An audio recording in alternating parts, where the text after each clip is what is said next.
live. Oh, we should post it in the Discord, of course. Can you do that? Yeah, I'll do that right now. Yeah, all right, do it right now. That's a good idea.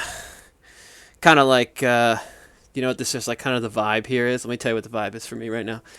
It's like, I never got to go to Sleepaway Summer Camp, but it's how I imagine this being. It's like, this is the last night of Sleepaway Summer Camp. And here we are looking ahead, going back to school. That would be retail in this example, the end of Classic. And we're looking ahead to next summer, which is the Burning Crusade in this analogy. What do you think? Are you feeling that vibe at all? I definitely am. I Right. I think that it's felt that way for like a bit. I feel like that if anything, this tournament in some ways. Oh, change your stream title by the way. It says BTNE versus almost 30. Um, Oh, like update. I I think in many ways I felt that. I think this tournament in a lot of ways has kind of elongated that Mm-hmm. feeling. Yeah. Which has been a mixture of nice but also kind of painful. Yeah. Like watching people kind of come and go. Like for example, like Fix, for example, like Yeah. one of my best friends. I haven't seen him log on in weeks, Yeah. and it's like, wow, I'm still playing, and he's not, and it just doesn't feel the same. You know what I Yeah. mean? Of course. Yeah. No, because I was thinking I've been playing a lot of retail, right? And I mean, I still Hmm. I still queue games pretty much every night anyway. Like I just queue one or two instead of all night long, and I do Yeah. like retail games a lot of the other time. And the queues are longer, and I know it's like the fault of people like me, so like I can't like be blaming people, that's for sure. But Yeah. you can see the queues are longer, the game's tough to get a good game. Yeah. Like the closest we got to a good game is like we ran into these BTNE guys were running a little bit of a stack, I think a couple Hmm. nights ago, and we got a good game against them. But yeah, our team was just a really strong alliance team. So, but yeah, it's tough Yeah. to get a good game. It's just not a lot of us playing, and I just think that's not surprising. I'm just hoping that everyone can kind of hang on until, um, TBC and just keep things rolling, which I think is only a few months away. That's my hope, at least. Yeah. No, for sure. I kind of feel like it's going to pick back up in a month or two. Yeah, Historically, I have found that like with private servers, I remember when yeah, BFA came out, uh huh, there was like kind of a dip, yep. and then People come back. maybe like 2 or 3 months later, Mm-hmm. like you started to see some old faces pop up here and there, Mm-hmm. maybe some new guilds. It always kind of. I think really what it is that Classic has kind of this long lasting appeal. Like the content's been the same forever, Yeah. so I wouldn't be shocked if we see people back. But it looks like maybe people are slowly drifting into the channel. So I think, we're probably good to get going. Um, Welcome everyone to the finals of the tournament. I mean, I think this is a pretty anticipated event. I think a lot of people started were really looking forward to the finals, and now we are. Yeah. And tonight is Be Tough, No Excuses. I'm Wouch. I'm here with Jehuda. Haas is going to join us in a bit. He's taking care of some personal things right now, but he'll be here. Jehuda, do you want to say hi? Yeah. Hi, everybody. I'm really excited for this. Kind of our crowning achievement here. Finally, the bells of the ball. We've been waiting on this, and I'm real excited for tonight. For sure, for sure. Um, so I think, probably what we are kind of formula has always been we do like a tournament recap. Mm-hmm. And it feels like so long ago, Yeah, it but does. tonight, but um, we had a tournament and there were 6 teams invited, and there was pools, and the pools where you were in a pool with 2 other teams. You played both those teams, and the top 2 teams of each pool went on to play in the playoffs. The teams that played in the playoffs are designated by those orange arrows. Um, to me, my favorite match of the pools was Almost 30 versus Can We Stop. I think it had some of the most exciting moments in the entire tournament, including the playoffs. And I think when you really kind of hammer it out, Almost 30 was probably the biggest. Their win over Can We Stop was probably the biggest surprise of the tournament. Would you agree? Oh yeah, absolutely. So yeah, I mean, what teams did you really have? some fond memories of in the stage of the tournament? Are there any teams that you Yeah. thought maybe overperformed, underperformed? Well, I have enjoyed everybody in this. I've had such a great time. I do hope that we get to see the Ruckus, and this is the way I come together for a game here after this. I have high hopes for that. I think that can we stop AT matchups and the AT had the pleasure of having some of absolutely the best games of this tournament. I thought that last week we had AT-BTNE. They were just tremendous games, incredible competition. It was really awesome, and I think that the Can We Stop an AT throwdown will kind of go down as like some of the best games played in Classic, and I'm glad we were there to watch it. I'm glad we had so many people enjoying it. So I think that that'll be for me a lasting memory of this tournament. For sure. Depending, of course, on what happens tonight. Who knows? This we could be setting new records tonight. I hope we are. For sure, for sure. I feel like, you know, like one of the most exciting plays of the entire tournament was, sit where both um, Walks and Sin were sitting on cap. Both of them are getting attacked Oh by yeah, the other team, and J Fine fixed the flag. J Fine dies. Situation gets the flag. On the other end, Church repicks. Church goes to cap, gets killed, and then Schmuck repicks. Schmuck passes it to Walks. Walks gets the cap, and it was just like, whoa, yeah, what a crazy series of events. absolutely. But the pools ended, and I think uh, once the pools ended, there was kind of like, wow, a lot of stuff didn't go the way we expected. I think a lot of people expected CWS to be dominant. I think a lot of people expected BTOF to be a little more prepared. And then we went and played in the playoffs, where the top team of each pool played against the runner-up of each pool. Almost 30 played against BTOF, no excuses, and Almost 30 won the first game. Pretty convincingly, I'd say. I think it was like a Yeah. 3-1. Yep. But the first cap was a transition cap, and then Almost 30, 1-3-0 pretty handily. And then the second game was a 3-1 in BTUF's favor, and that game felt like Almost 30 had the lead in the beginning, and then BTUF came back and won 3-1. So kind of like a mirror of the first game. And then the third game was a very close back and forth 3-2 victory from BTUF, Mm-hmm. where there was a point where Almost 30 was collapsed on PP, the flag carrier of BTUF No Excuses, in the tunnel, and I thought, wow, I was getting ready to post congratulations to Almost 30 for making the finals, Yeah. and then PP makes a great escape, a few good saps by the rogues of BTUF, and Almost 30 gets knocked out. Any big memories from that tournament? I mean, but that match? Well, yeah, of course. I mean, that you've just rattled off all the best moments. But I think a big part of this, and I know we're not focusing as much on it, but there was some shit talk, and I think, one thing that had happened was on the other cast, they put in, they had Schmuck come on there, and he said he was not only not going to lose another game, he wasn't going to give up another cap. Yeah. And I think maybe BTNE was paying attention. They gave him the business for that, and I think that's kind of the excitement of tournaments. Is that people get that bulletin board material, and I think there's probably going to be some of that in tonight's matchup. For sure. Looking at CWS PAL, I think that was a match where it was just like, I don't know if PAL got CWS in their prime. You know what I mean? Like, Yeah. I think they may have gotten a CWS that maybe had been on the bench eating too many donuts for a bit or something like that. Like, CWS played really well in that second game. I thought the first game maybe was a rust wearing off game, Yeah. and then they kind of wore off the rust in the second game, but just wasn't enough. I believe it was 3-0 the first game, and then they got a cap in the second game and almost got a second one, but one of those El Rig repicks ended up leading to a 3-1 victory instead of a 3-2. Any big any comments on that match? Yeah, I mean, I think the thing about PAL is that we've basically seen them smash like the whole tournament. They've just smashed For and sure. smashed and smashed.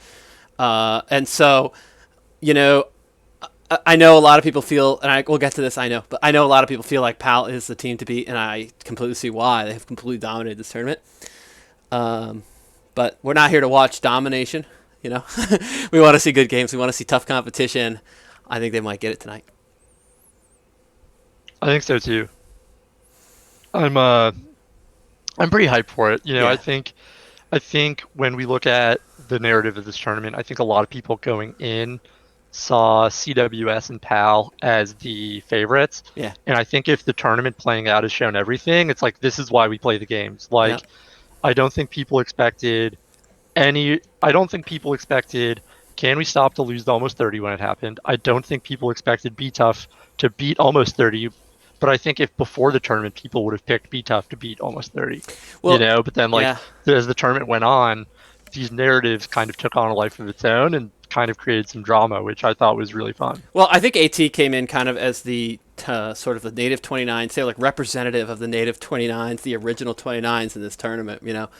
And Mm-hmm. AT kind of, they know, I don't think it's any secret they felt they were being disrespected. Nobody thought they were going to compete. And then they really were good. You know, they were really good. For sure. And For I sure. think, you know, they kind of set themselves up as like, guess what? Like, it's not all about the 19s and the 39s coming in. You Yeah. know, like we actually played a game and play the game well. And, you know, I think sort of that level of competition has sort of raised the quality of the game for everybody. And I think AT has to be, you know, yeah, we have to remember that. That's going to be the big AT memory from this tournament is that they, you know, they came in with a chip on their shoulder and they delivered. They played awesome games. They played awesome. And with a red paladin. I'm Speaking hydrating, of folks. yeah, shout out to Dr. Dog. So Mhm. kind of moving on, we have an award that we've been giving out throughout the tournament. Every match, there is a player that receives a award from our sponsor, the Yep, Heartseeker Medicaid Butt Wipe that's right. Award. Um, so I just kind of wanted to go do a quick run through on who won it. I think it's a cool award. I think it's something that has kind of taken on a life of its own in the community. I think people enjoyed it.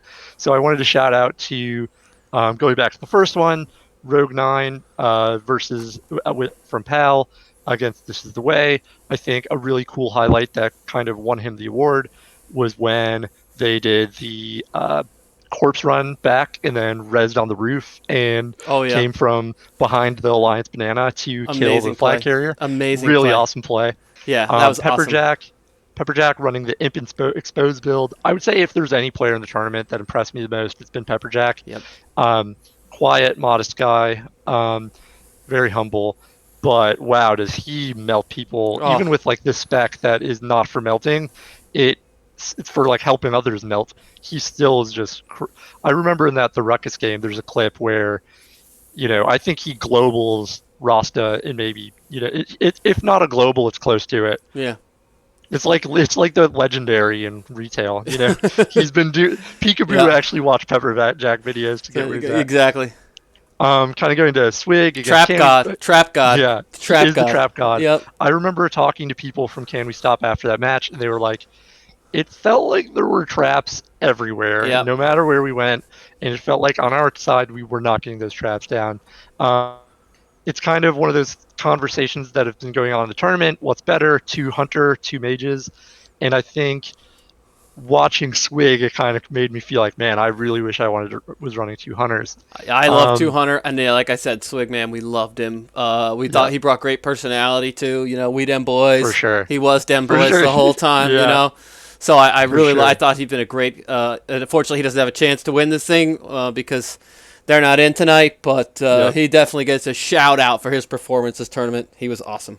For sure. And then against the Ruckus, Can We Stop versus the Ruckus, we didn't cast that game, but I watched it. It was a good game. Fix won in a runoff against Haas. And I think, when the Warrior wins, it's a real sign of respect from your peers. Because I think Oh yeah. if there's any class that plays at a handicap in this bracket, it's the Warrior.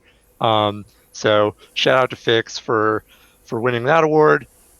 Moving on, forwards one for his against B Tough. I believe, I don't want to this is like a tinfoil hat thing. I think a lot of PAL came out in full force and voted for forwards because of the forwards versus Wally beef.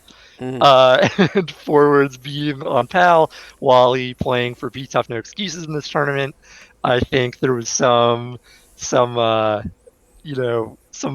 voting going on to kind of fuel the flames of the fire. Would you agree with that? Well, they took all 50,000 members and they sent them on their vote brigade. You have to commend them for that. Yeah, Delivering but coordination. Coordination is a big part of the tournament. You got to be that coordinated. being said, Ford's a great player. Wasn't Of trying to take course. anything away with Of him. I just think course. it's a funny narrative, conspiracy theory that people have. Of course.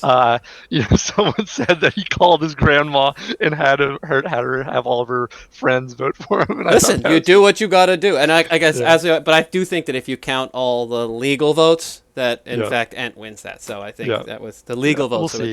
I Yeah. don't know. I thought Elrig played really well that game, but on Be Tough versus This Is the Way, Wally won that one. I think that was kind of a redemption game for Wally in some ways, maybe, but I think Wally's just a great player. I don't think you need to redeem themselves. I think Yep. we'll talk about it later, but I think every game we've watched, Be Tough, No Excuses, they've been, multiplicatively better every time. Yeah. It's not even close. Yeah. We'll get to that when we get to. Yeah, and then semifinals, I think Ent really, I think he's kind of a fan favorite. He's really at this point the sole 29 native, one of the two 29 natives left playing for PAL, and he played great. He's one of the best players in the bracket. Yep. And then Kunz won for his game against almost 30.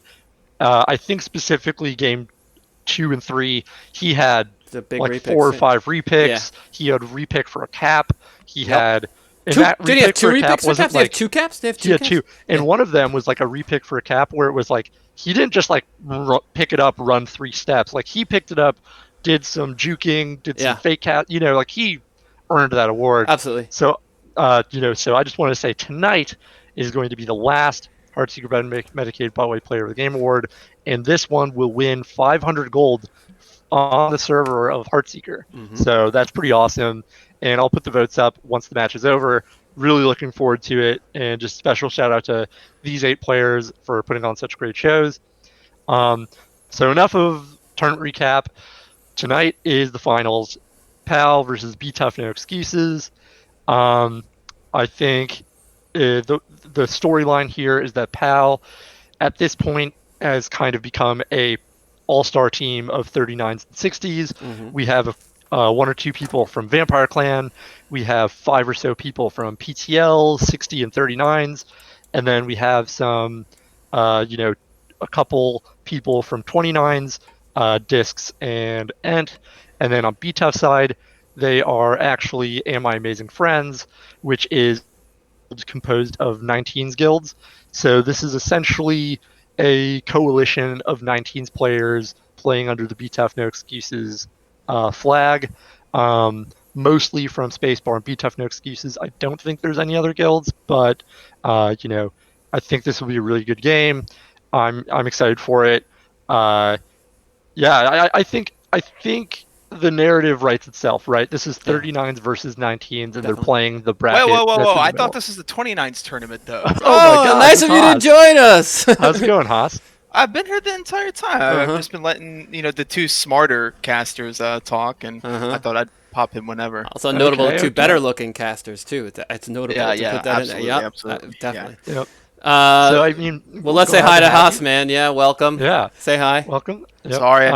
Sorry, I'm late. I just got back from both teams' locker rooms. I have some exciting quotes to share, but I'm gonna pick what slide that I'm gonna release those quotes. But I'm gonna take care of my sources. I also brought beverages for you guys, so I have Maryland's finest tap water, but I also have some Pinky Out San Pellegrino. So I didn't know if you're sparkling or tap. So just let me know. I'll just pass it right next. I love sparkling water while I'm riding a bike. That is definitely how I like it. That's a perfect thing. Right. So yeah, I'm in the mood for some elixirs of giant growth, but sparkling water will do. So let's look at the rosters. Kind of go through that. So this is PAL's roster. It looks similar. I think Zombified's playing as Rogue, but it could be Ojai.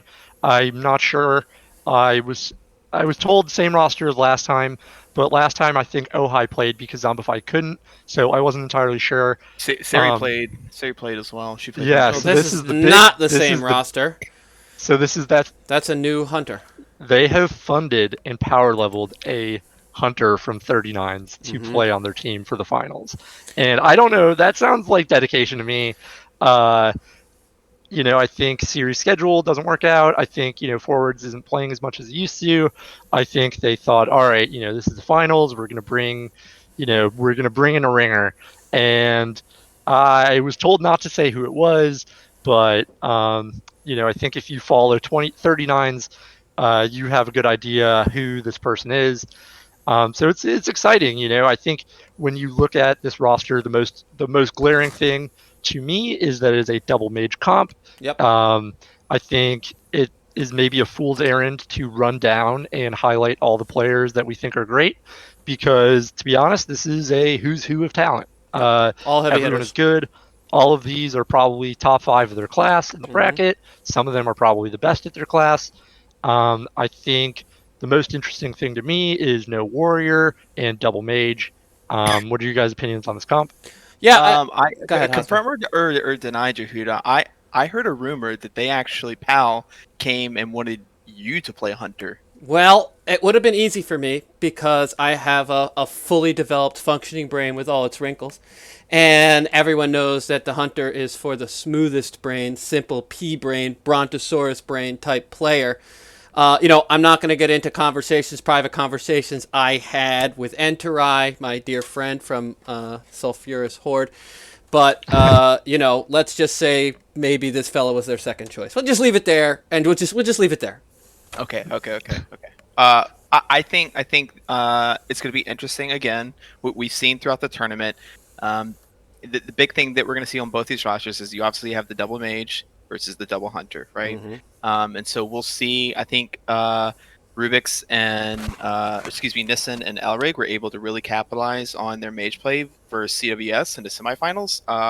They're definitely going to look to continue that trend into Be Tough. Although we do know that Be Tough, they're very much trending upward. They have ATAX and WAP on hunters, good players. So we'll kind of see what team is able to really utilize their quote unquote power classes versus the other team. So For sure. what we're seeing here with BTNE is that they delivered a bespoke strategy for the game against AT. And they have now returned to a previous strategy, bringing back in Warlock and going without. Ooh, they might. This is wrong. This is wrong. This I'm is so incorrect? sorry. This is wrong. I don't know how I did this. Okay, something got made lost in production, so we're gonna rewind.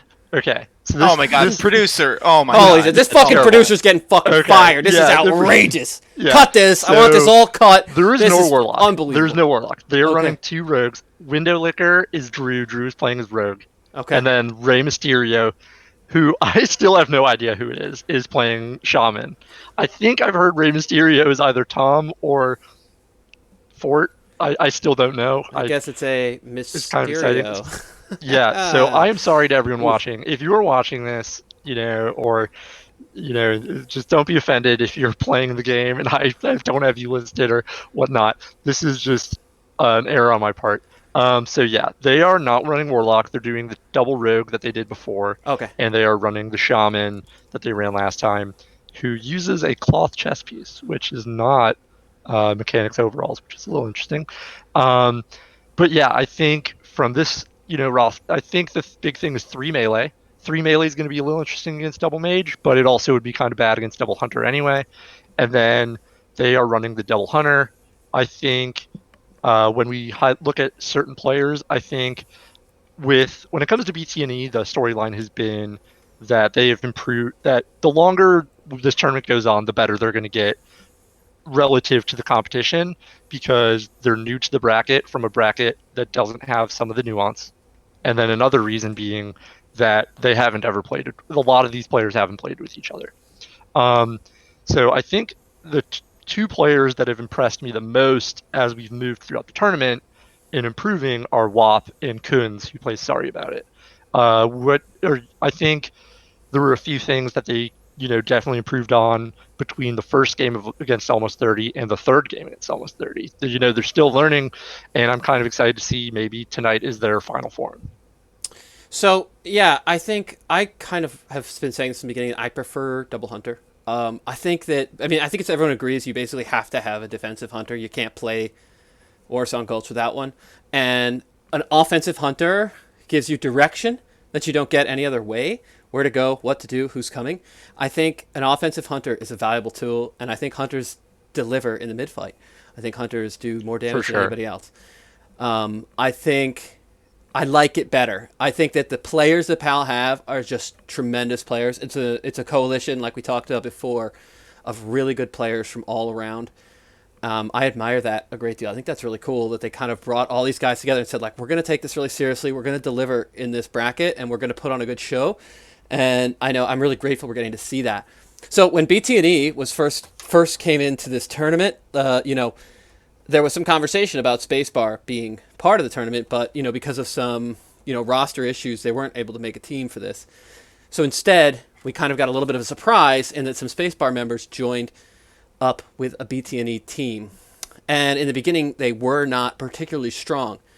But I think there's something about this BTNE comp that we really haven't talked as much about, but we should. One of the best players in Classic WoW, in my opinion, is Wally. I think he is one of the smartest players of the game. I think, his downside is that people don't like him because he can be kind of an asshole. But like when he's not being an asshole, he is very clever and he is analytical. He identifies issues and corrects them. So when I learned that Wally was joining this team, my first thought was, this is a team that's going to get better over time. And I think, I love to be proven right on things because I was proven wrong on a number of things in this tournament. This one is one that I got right, which is that, Wally and these guys have come together and seen, how this game should be played. They broke the AT roof strat that no one else could break. And they broke it. They broke it well. They identified their issues. And I think that that's something, that like you can't, it's hard to see it until it has happened, to know that it's going to happen until it has happened.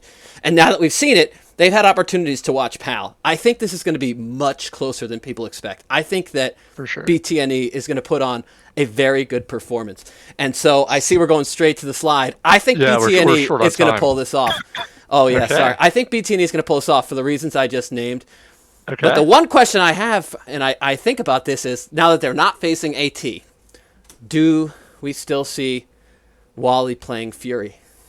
Or does he go back? I think so, too, because of the comp they have here. But I was curious to see what you guys think.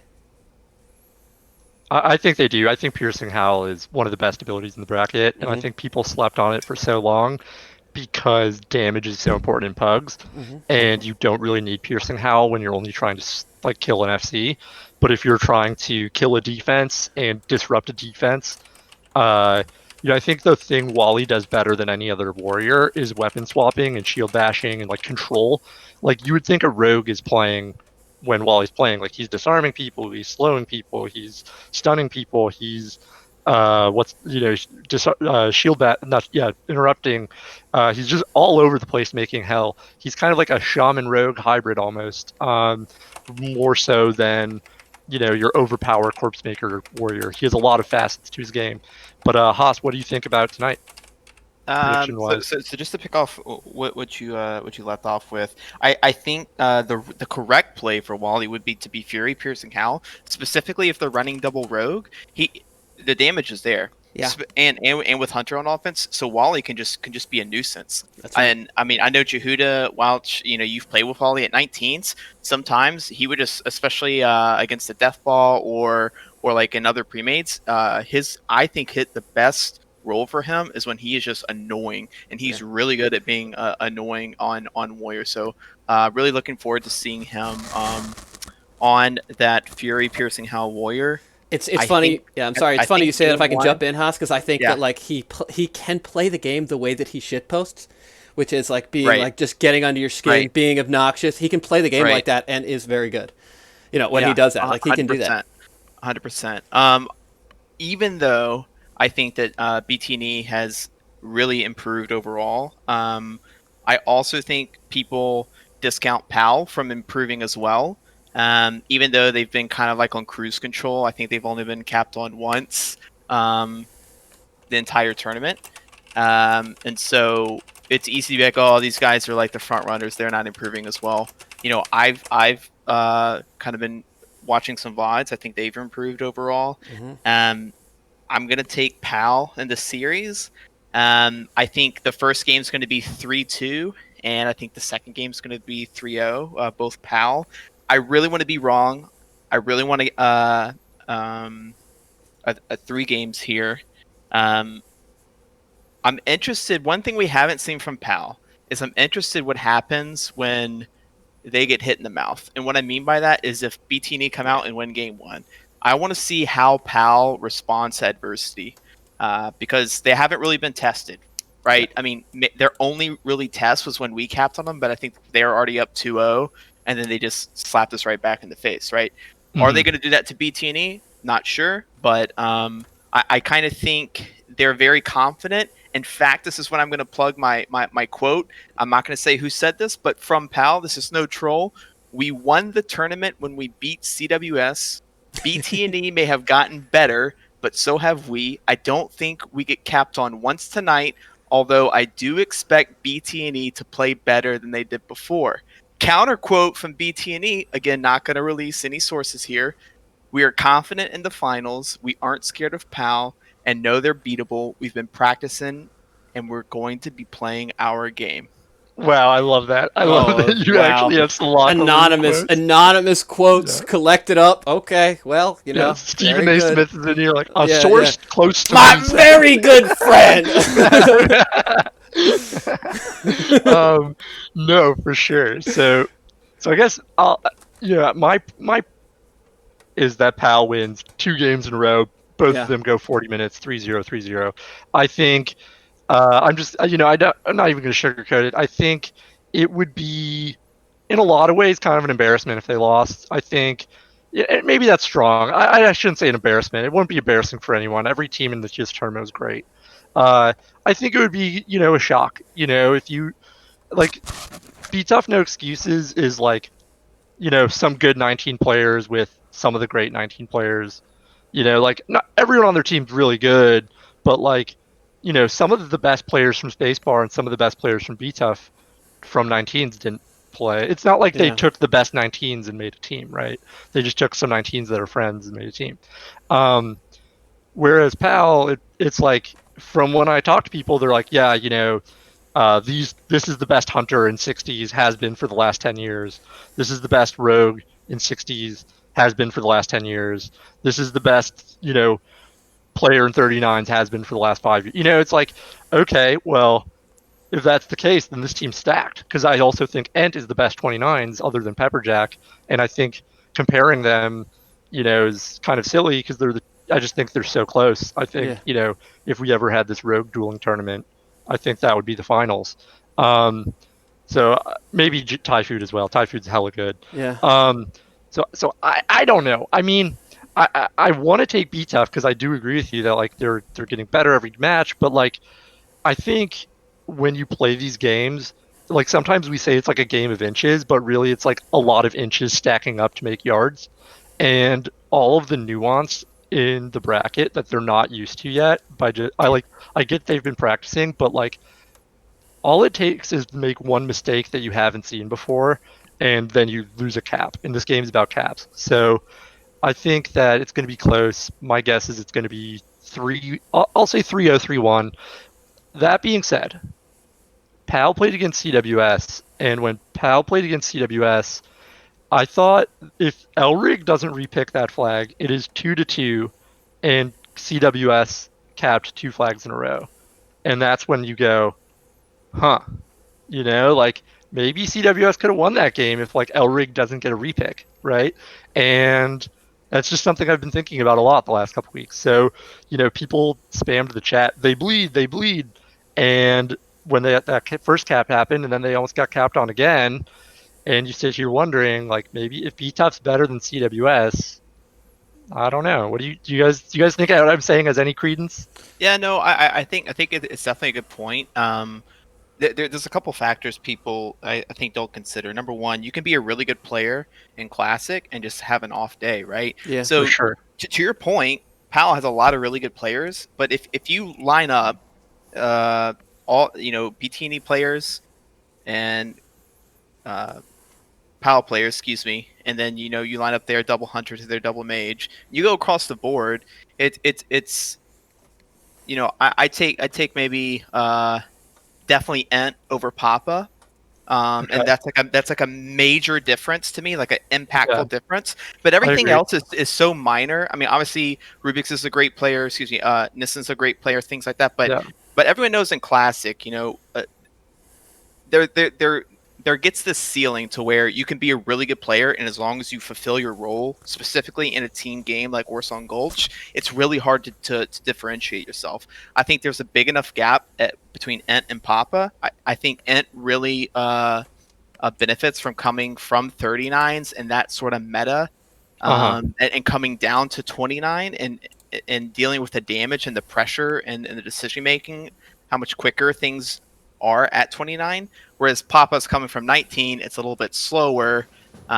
So he's not so used to that. But I mean, like you look at both teams' priests. We have Plantsman. He's all a huge friend of the cast here. Yep. Great For guy. sure. J Master great. So I mean, I think it just depends on who's showing up, who's ready to play, who's not lost in Shadowlands right now. Yeah, using Torghast. Yep. Yeah. So Well, you know what? I just want to. You brought up Plant Man real quick, and I just want to say, like, I'm just never gonna pick against Plant Man's team. I'm just never gonna do it. I'm too fucking loyal. Yeah, no, for sure. I love him. He's my homie. It's just not gonna go down like that. So, well, it could what be does it- what just does it Plant mean Man. yeah, what does it mean that if you don't pick against Plant Man, but he picks against himself? I guess I Hey, trust can you him. guys join the war game? Yeah, I Yep. think I believe in him. Maybe even it's you know what it is. It's like Jesus walking, and it's and where were you in my hour of need when there was only one set of Yep. footsteps? If that was me, Plant Man. Those were my footsteps. You know, that's what that means. All right, we got the correct bases on the first try, so Beautiful. that's good. Here we go. So, All right, we are in just the to mix. confirm that we do have the right rosters and Zombified is playing instead of Ojai. Okay, so we're good. I just wanted to make sure that we had that down pat. Um, Oh man. so Look yeah, at the I groups. think it's worth, you mentioned it before. I think, yeah, like if you look at each class, I think probably the biggest difference, and I think PP is a great player, don't get me wrong. I think the biggest difference is probably looking at the Druids. But like you said, like people can have bad games or bad plays that matter a lot. And on top of that, there is a ton of variance in this bracket. Like in just classic in general, resists and I don't know how many times I Wouch. Uh oh. Uh-oh. DDoS? No way. Oh my God, they're trying to knock him Already? out. Oh Yeah, my God. it's Scope. Scope DDoSed him because he wanted to get in his stream. Well, see we're not people gonna. resist a grenade. Oh, he's back. He's back. He's back. Okay, I'm back. So the last thing I want to comment that we forgot to touch on was mind control helms are allowed. So maybe you'll see some mind control helmets. With all these undead. That's kind of yeah. My guess is we'll see a Typhoon mind control helmet for a cap in one of these games. Oh, bold play. All right. Yeah, we never got that timer. I should have done that. I forgot. Sorry, guys. So one thing I really want to see from BTNE right here is let's because if we think back to the last time these guys met, the big thing from game one is kind of the questionable call of not securing the flag. Mm-hmm. Yeah, I remember that for sure. I think They I think that type of thing is in the distant past, but we'll see. I guess I don't think they'll Yep. make that mistake again. I think they learned their lesson. We haven't seen that since, right? Yeah, I think there was kind of like an old meta strategy where you go have the mage pick the flag, and I think teams in this tournament are just so good that you kind of need the druid to stealth through, and then if the druid gets caught, you just send more people back on defense and try to stop their druid.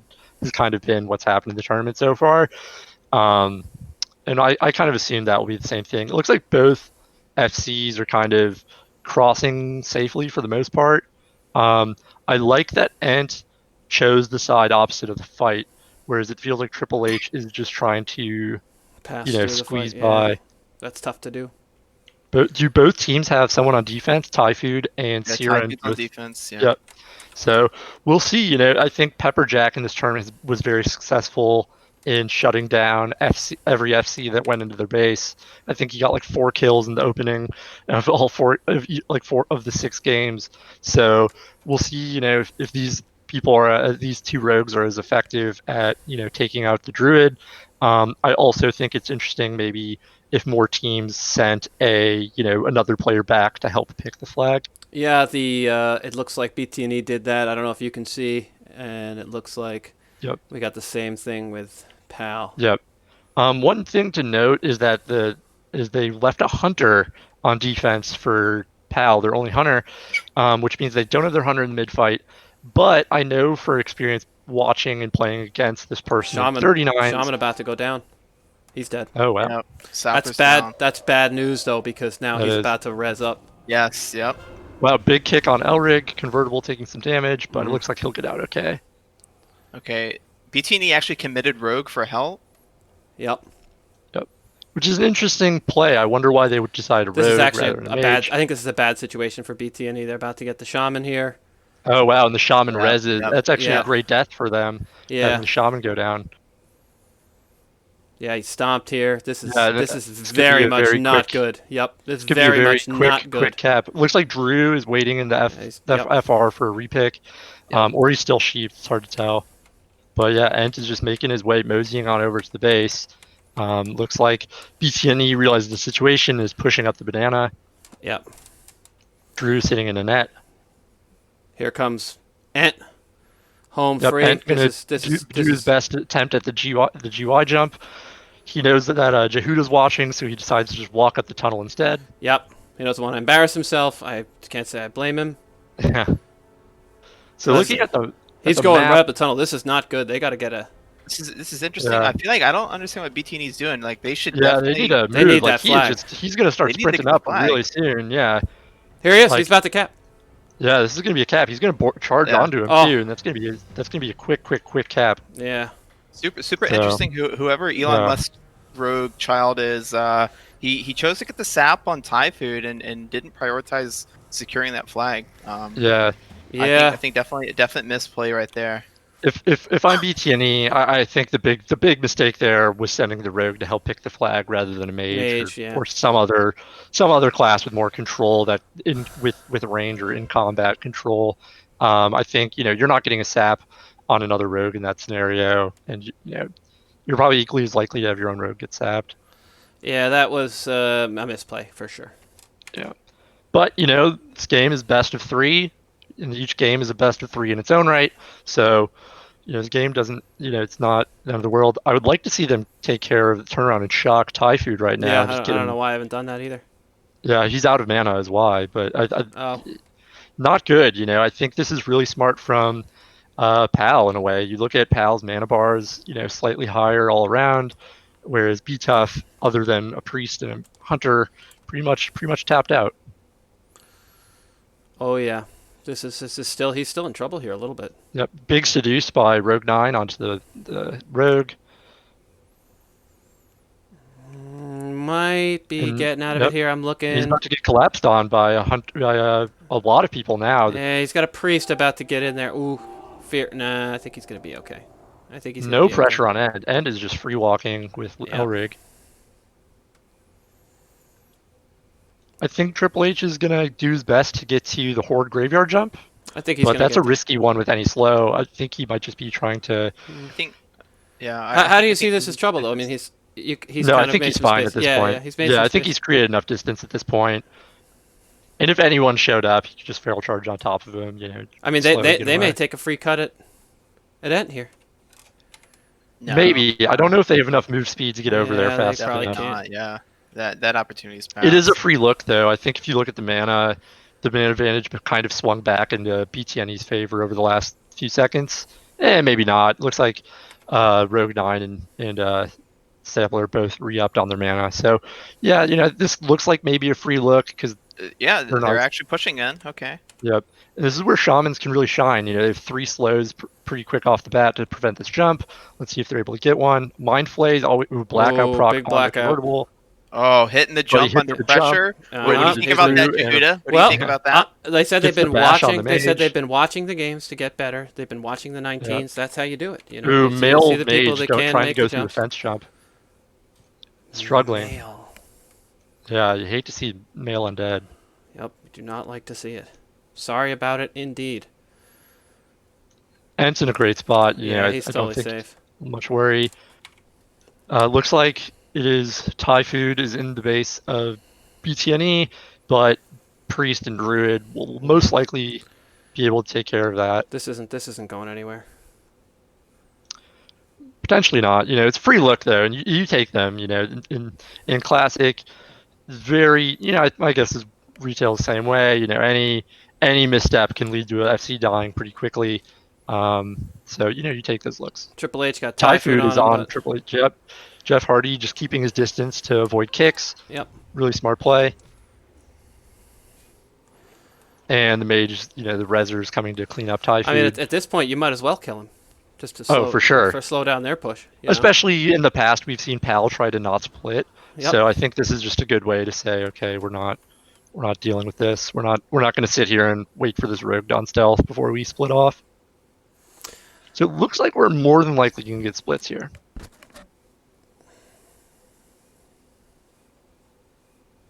For people asking what a free look means, it's like you know, you can commit to the enemy FC without With your you know entire that team because Yeah. your FC is safe and secure. Yeah. Exactly. And at that particular time, you might have a little bit of a step positioning wise and mid. So that's what we mean when we say free look, because Yeah. you go in there, if you wipe whatever, it was free. And yeah, and it's exactly. There's no downside. There's no risk, basically. If you wipe, so what? You're back where you need to be with your flag carrier. So it's total reset situation, no downside. That's the idea. That's why it's free. It doesn't cost you anything. Yep. If you look at the map, there's 3 people from PAL in BTNE's base. So BTNE Triple H looking like mobbing a up 29 in 10. there. Looking like a 29 there, missing an easy jump. Yeah, Too much time in the bracket. Too much time in the bracket. Could wear on anybody. Didn't like that split while he was being annoying in mid, so they're gonna get a reset. Mhm. One thing that's also interesting to see here is during PAL CWS, I had whispered Ent beforehand, was, you know, hey gentlemen, split. Let's do the show the double rogue. We had to kind of like strong arm them into doing that. They don't particularly like to do that, and you know they even try to get a double sap on us and make a run at us in mid. But BTNE have obviously showed that they're patient enough to do that, and they won't play that game. So For they sure. will wait until it's a true gentleman split. I mean, in 60s, there was No a one knows tournament better than you Yeah. about that. There was a week in 60s even, you know, I watched a tournament where the other team didn't agree to a split, so the other team graveyard camped them for over an hour, and it was like, you know, I don't see that happening here, but I don't think it's a byproduct of our bracket. I think this happens in every bracket where you know, teams don't want to give an inch if you know, we're not playing for just pride tonight. We're playing for some money. We're playing, you know, no one wants to walk home with the steak knives. Everyone wants to walk home with the new car. That's right. And, you know, we also got to remember, we love this game, but it's a terrible game, ancient game, very poorly designed. True. Like, we all know this. We're addicted to this terrible game, you know, and so that kind of stuff happens all the time. For sure. So we see a 6-man, both sides, looking good. Both teams, like, geez, right on the mark, right? Right on the mark. I will do Ent then, okay? Sounds good. So we're finally getting our first split here with BTNE down 1-0. I believe no one is stealthed. So, well, no one like stealth hiding into base. I think both teams, you know, relatively happy with the state of things. I'm interested to see this first split, kind of what happens with the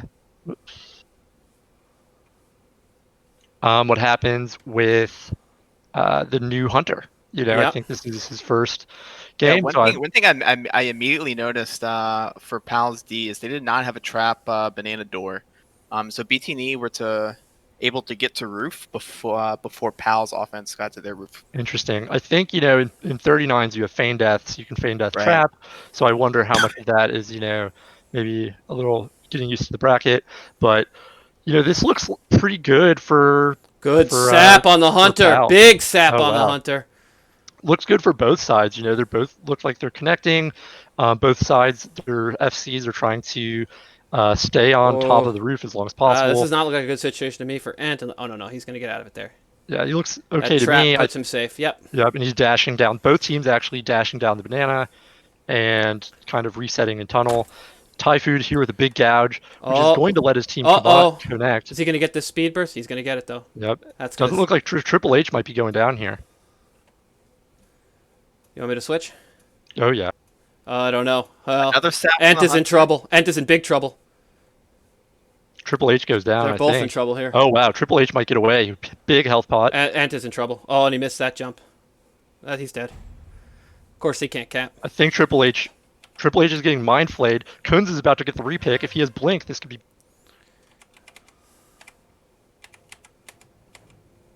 Wait, so who has the? He died and it got returned. That's why I couldn't go on. Oh wow. Gotcha. I was like, why can't I go onto this guy? He died like right when I don't think he was long for this world. There was enough range DPS. Yeah. A shaman with some mana. Yep. I guess he got a frost shock out.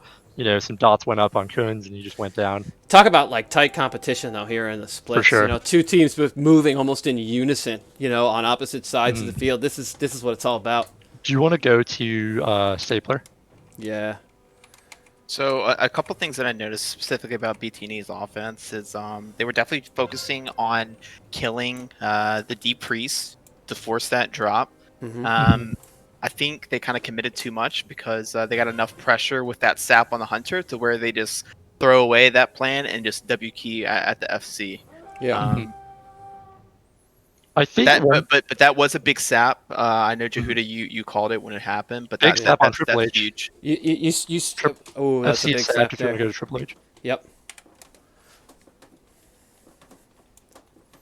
Now this is a situation that in a previous game got them in a lot of trouble. It doesn't look like they let that happen here though. Yep. Yeah, they're able to just kind of clean up these rogues. It looks like for the most part.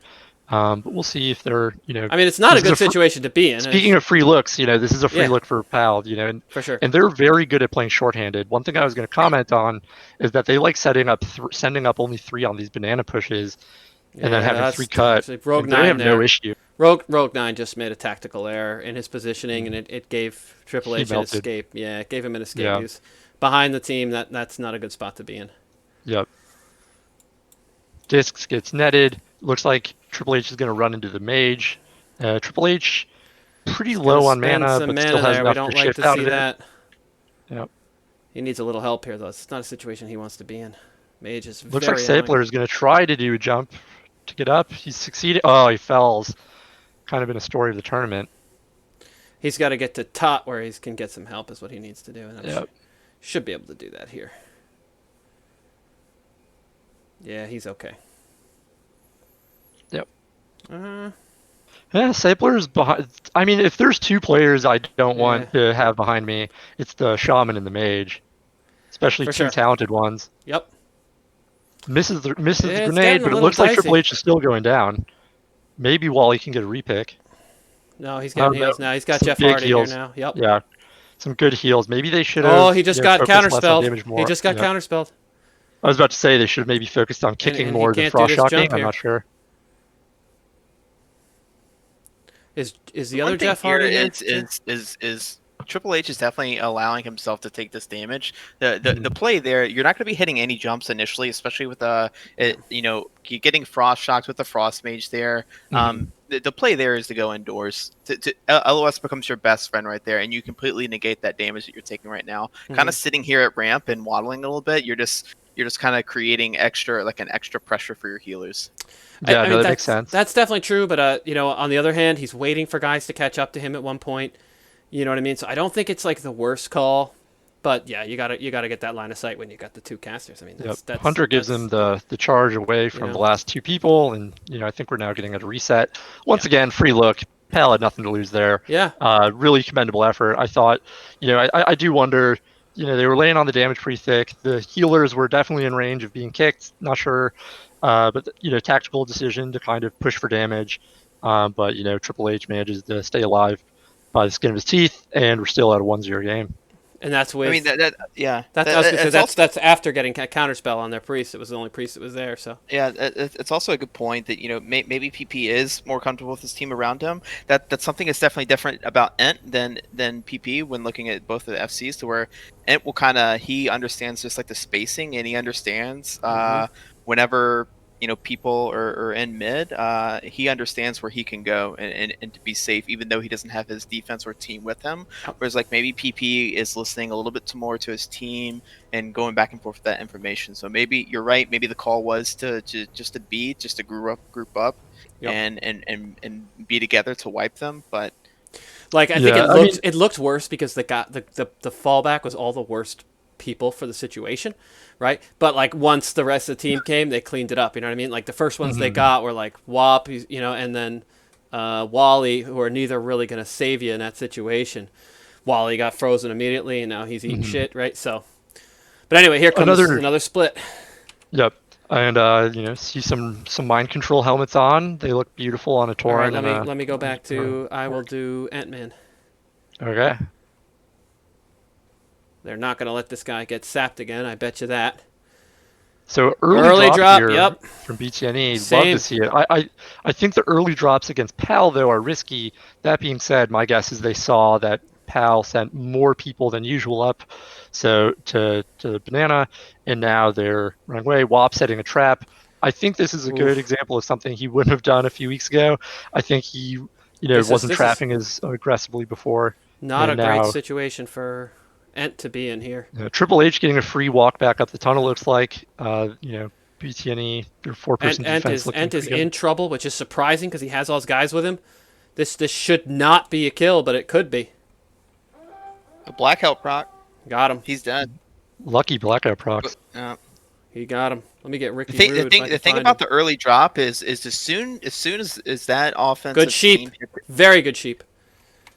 As soon as that offensive team hits that trap and you drop early, you're running a 4 into a cut of 2, and so time is on your side as a defense, and that's why you're going to see a lot of druids potentially early drop. Yeah, I think a storyline this tournament, maybe it's manufactured by me, but I think defenses have been pretty poor in this tournament for the most part. Not saying these two have been, but just in general.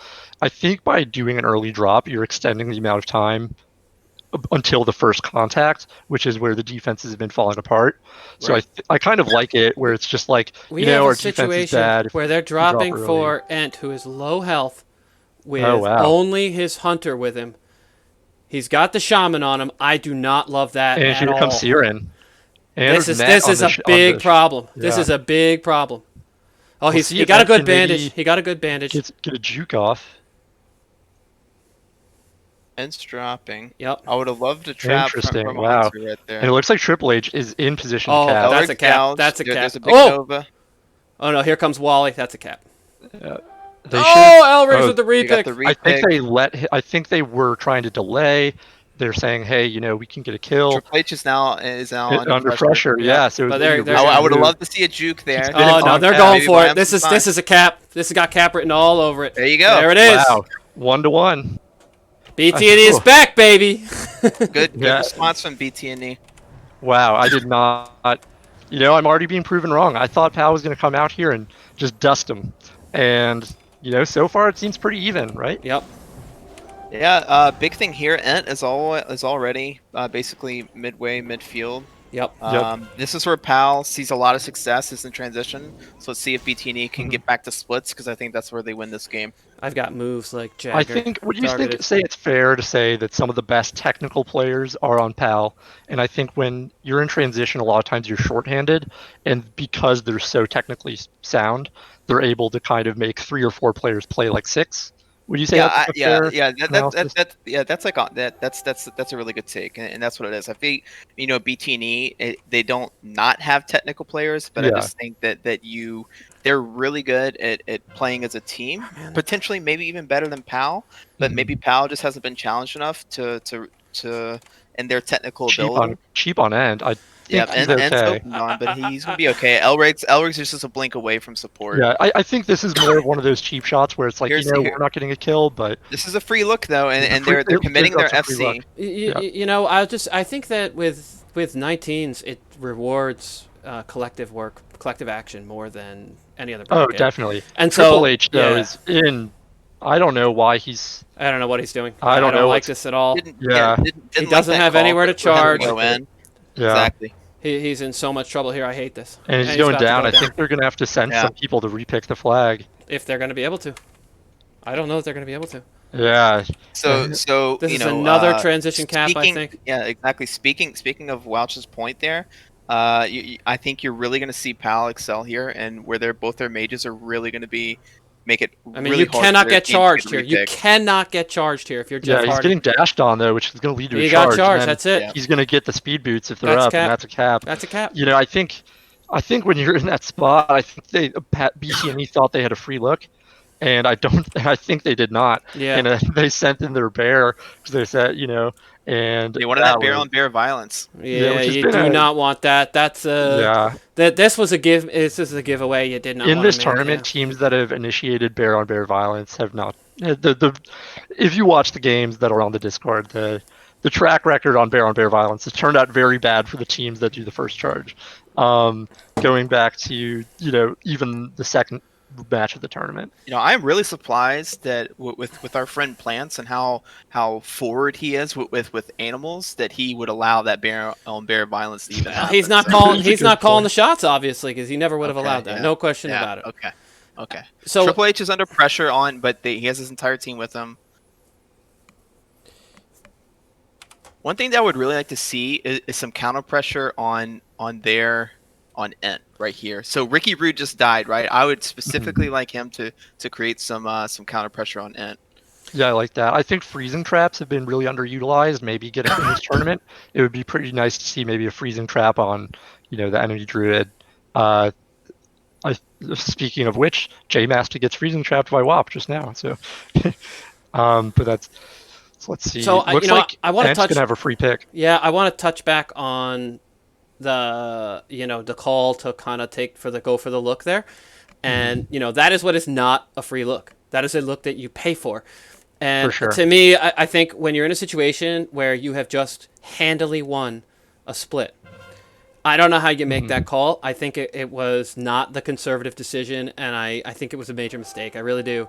And obviously, I agree. they're paying for it. I feel like Haasman probably thinking the same thing, never would have allowed that, would have been screaming and yelling. Perhaps it's cockiness, I'm not sure. But that has not, I mean, you're winning splits. They won that split handily. Yeah. They still don't have the flag. Yeah. Yeah, not good.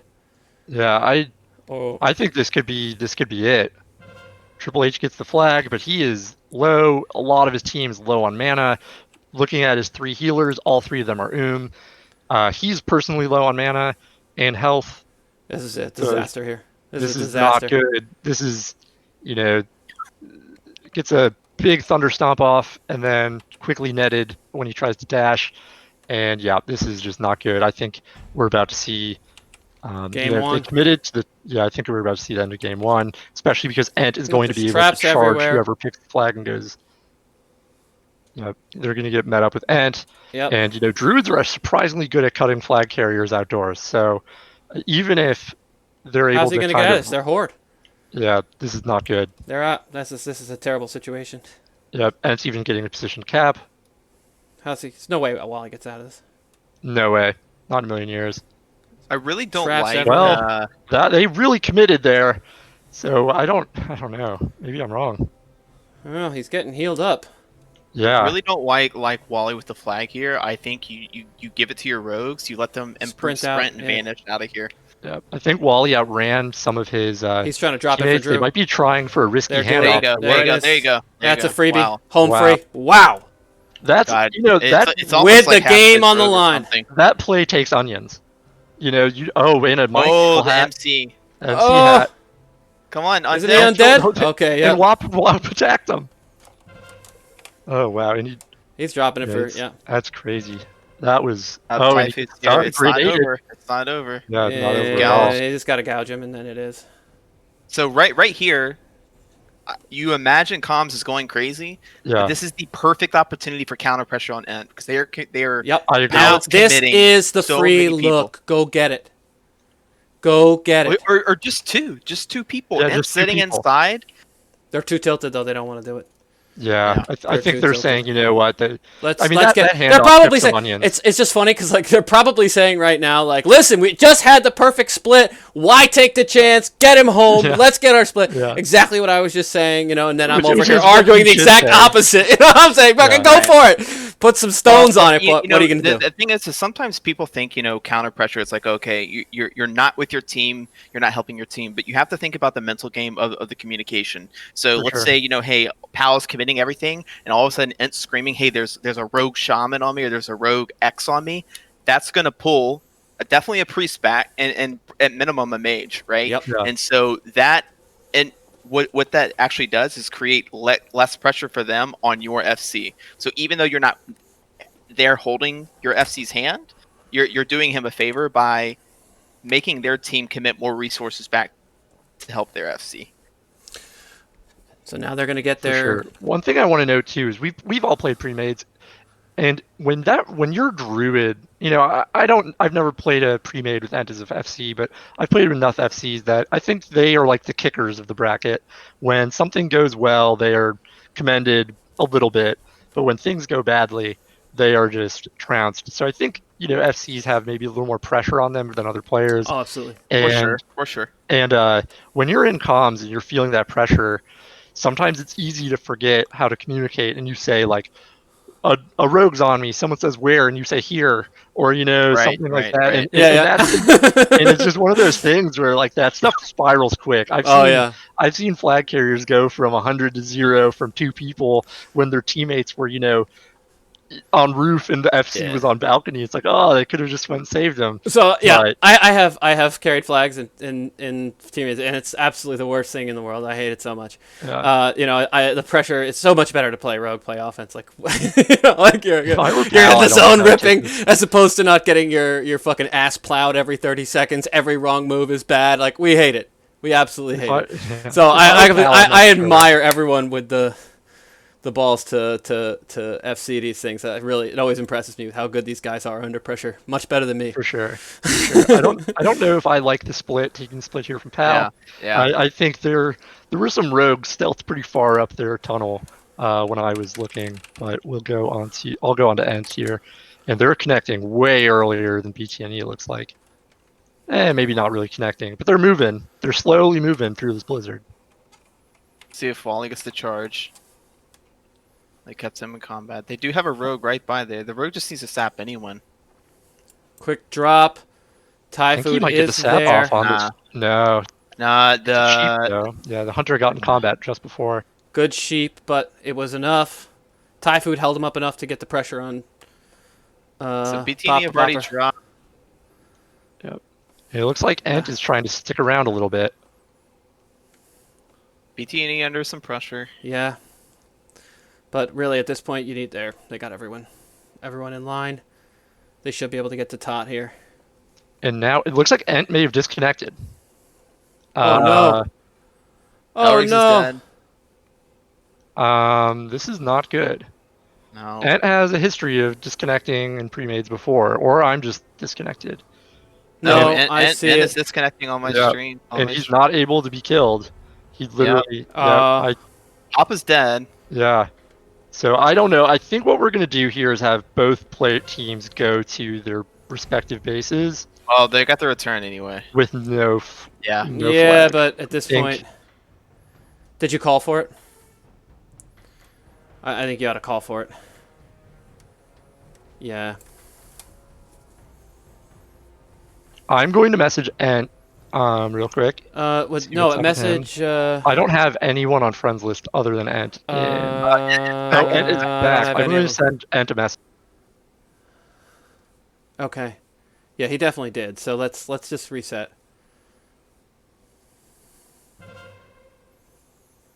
Should we not just reset with both of them splits, because that's where it kind of happened, Oh, you want me to have them each repick?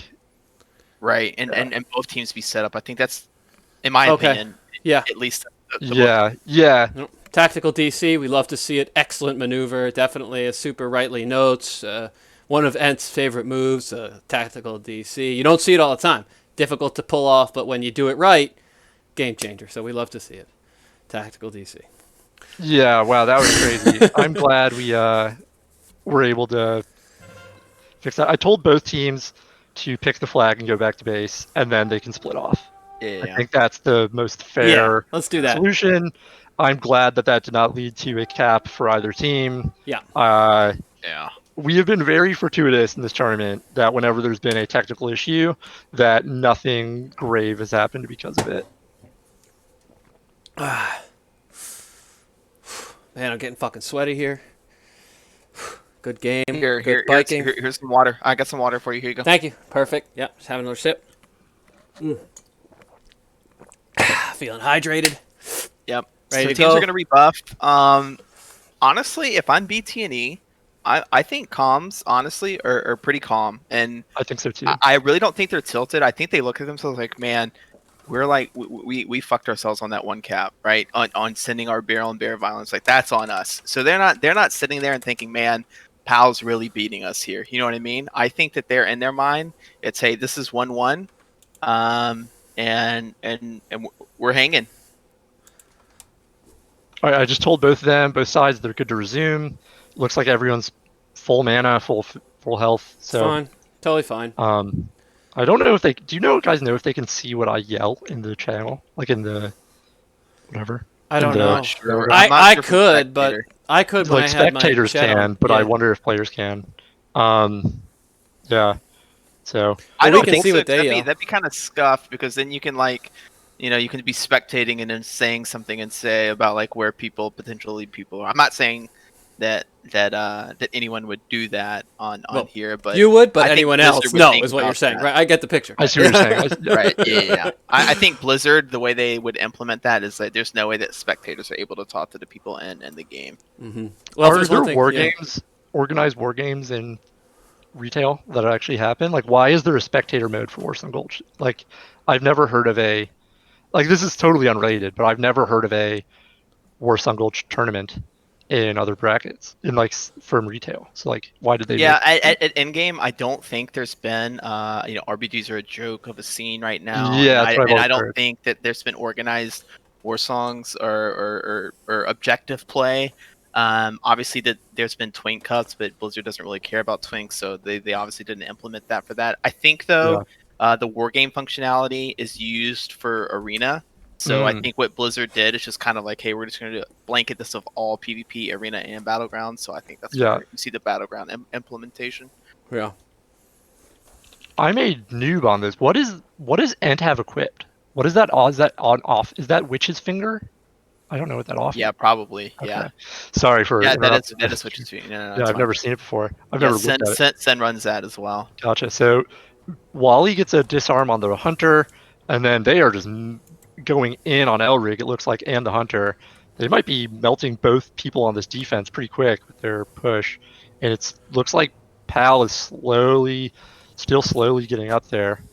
But, both healers were convertible, and discs were able to keep up the Hunter for the time being. So hopefully I think it looks like Pal's relatively untouched. Yeah, I would say Pal is no worse for the wear. Sorry about it. Got hit with a sheep. He's getting cleaned out of it. No pressure yet on either side, really. It looks like very few cuts, and I wonder if that's because both teams have been staying roof so long. It looks like both teams are only sending one to cut, and I'm not too surprised about that. When a team sends 5 up, you're basically telling that that defense, we want you off roof, right? Yeah. Because this is what happens, and so because where the kill happens is in a split transition, quote unquote, like what we're seeing Ent doing. He's going down tunnels. So this is when the mayhem happens, right? I don't like this for BTNE right now. Both teams look a little under pressure, but that being said, the 3 melee comp of BTNE gets punished in trouble. Push. Yeah, Pal's in trouble. Pal goes down. Oh, Pal Wow. get return. Oh wow, and they got the return. Elrig not able to use his quick fingies there. Who has the flag for? Oh, no one has the flag. That's why I can't find it was a delay. So the thing with the roof strat, right? That I would say is come about because Wally huge just got trap there. Yeah, maybe Yeah, really good presence of mind by Right. Ghosty Pants. Great name, Ghosty Pants is. So let's see. I got It's a Nissen. fear. Nissen looks safe. Totally safe. Yeah. Whereas Wally, Yeah. no Again, dispel on that concussive shot. Now he gets wing clipped. Does he not have any mana? Why? I feel like concussive shot getting dispelled is something you definitely see in 19s. So a little bit of a misplay there. Yeah. Oh yeah. Wow, Wally's so good. Uh, Jeez. we That all know block, that. he just turns and gets the lucky shield block that on the shot. lucky. Lucky. Yeah, but Calculated. Yeah, if he that's doesn't play, 19th. if he doesn't I mean, turn like 19s. that, There's nothing lucky about 19s. Yeah. Everything is calculated. That's right. Yeah, true. Tactical true. block. So last time we had Yeah. this situation, Triple H got murked. So let's see if they learn from it and don't, charge into. Switch with me. I'll take I Triple think H. Lance is making the call of I'll take no Triple H. bear on bear violence here. Yeah, no bear on bear. Ent looks Yeah, they safe. say Yeah. Nope. They're going. They're just serpent running. sting on Thai food. Really silly decision when he was sheeped. He's not safe though. Yeah, not He's looking in good. pressure. Not looking good. And I He see just more needs to blues hit. than He just red. needs to slam the W key. Counterspell on the priest. Gouge on the He looks okay to me gouge now. on the rogue. On the priest now. Yeah. Can't form Looks away. like the You hunter's should. going down. Gets frost bolted, and his team is just not there. Let's see if Wally's able to Beautiful. get a charge. Beautiful Wally gets a charge. charge on Good the Thai charge. food. Uh-oh. I wonder Uh-oh, if Triple Piercing H in Howl, trouble. That'd be huge here. Big fear. Triple H He's in trouble. Big trouble. We need a war stomp here. And it's just Nope. free look. Free cap if this is a return. Oof.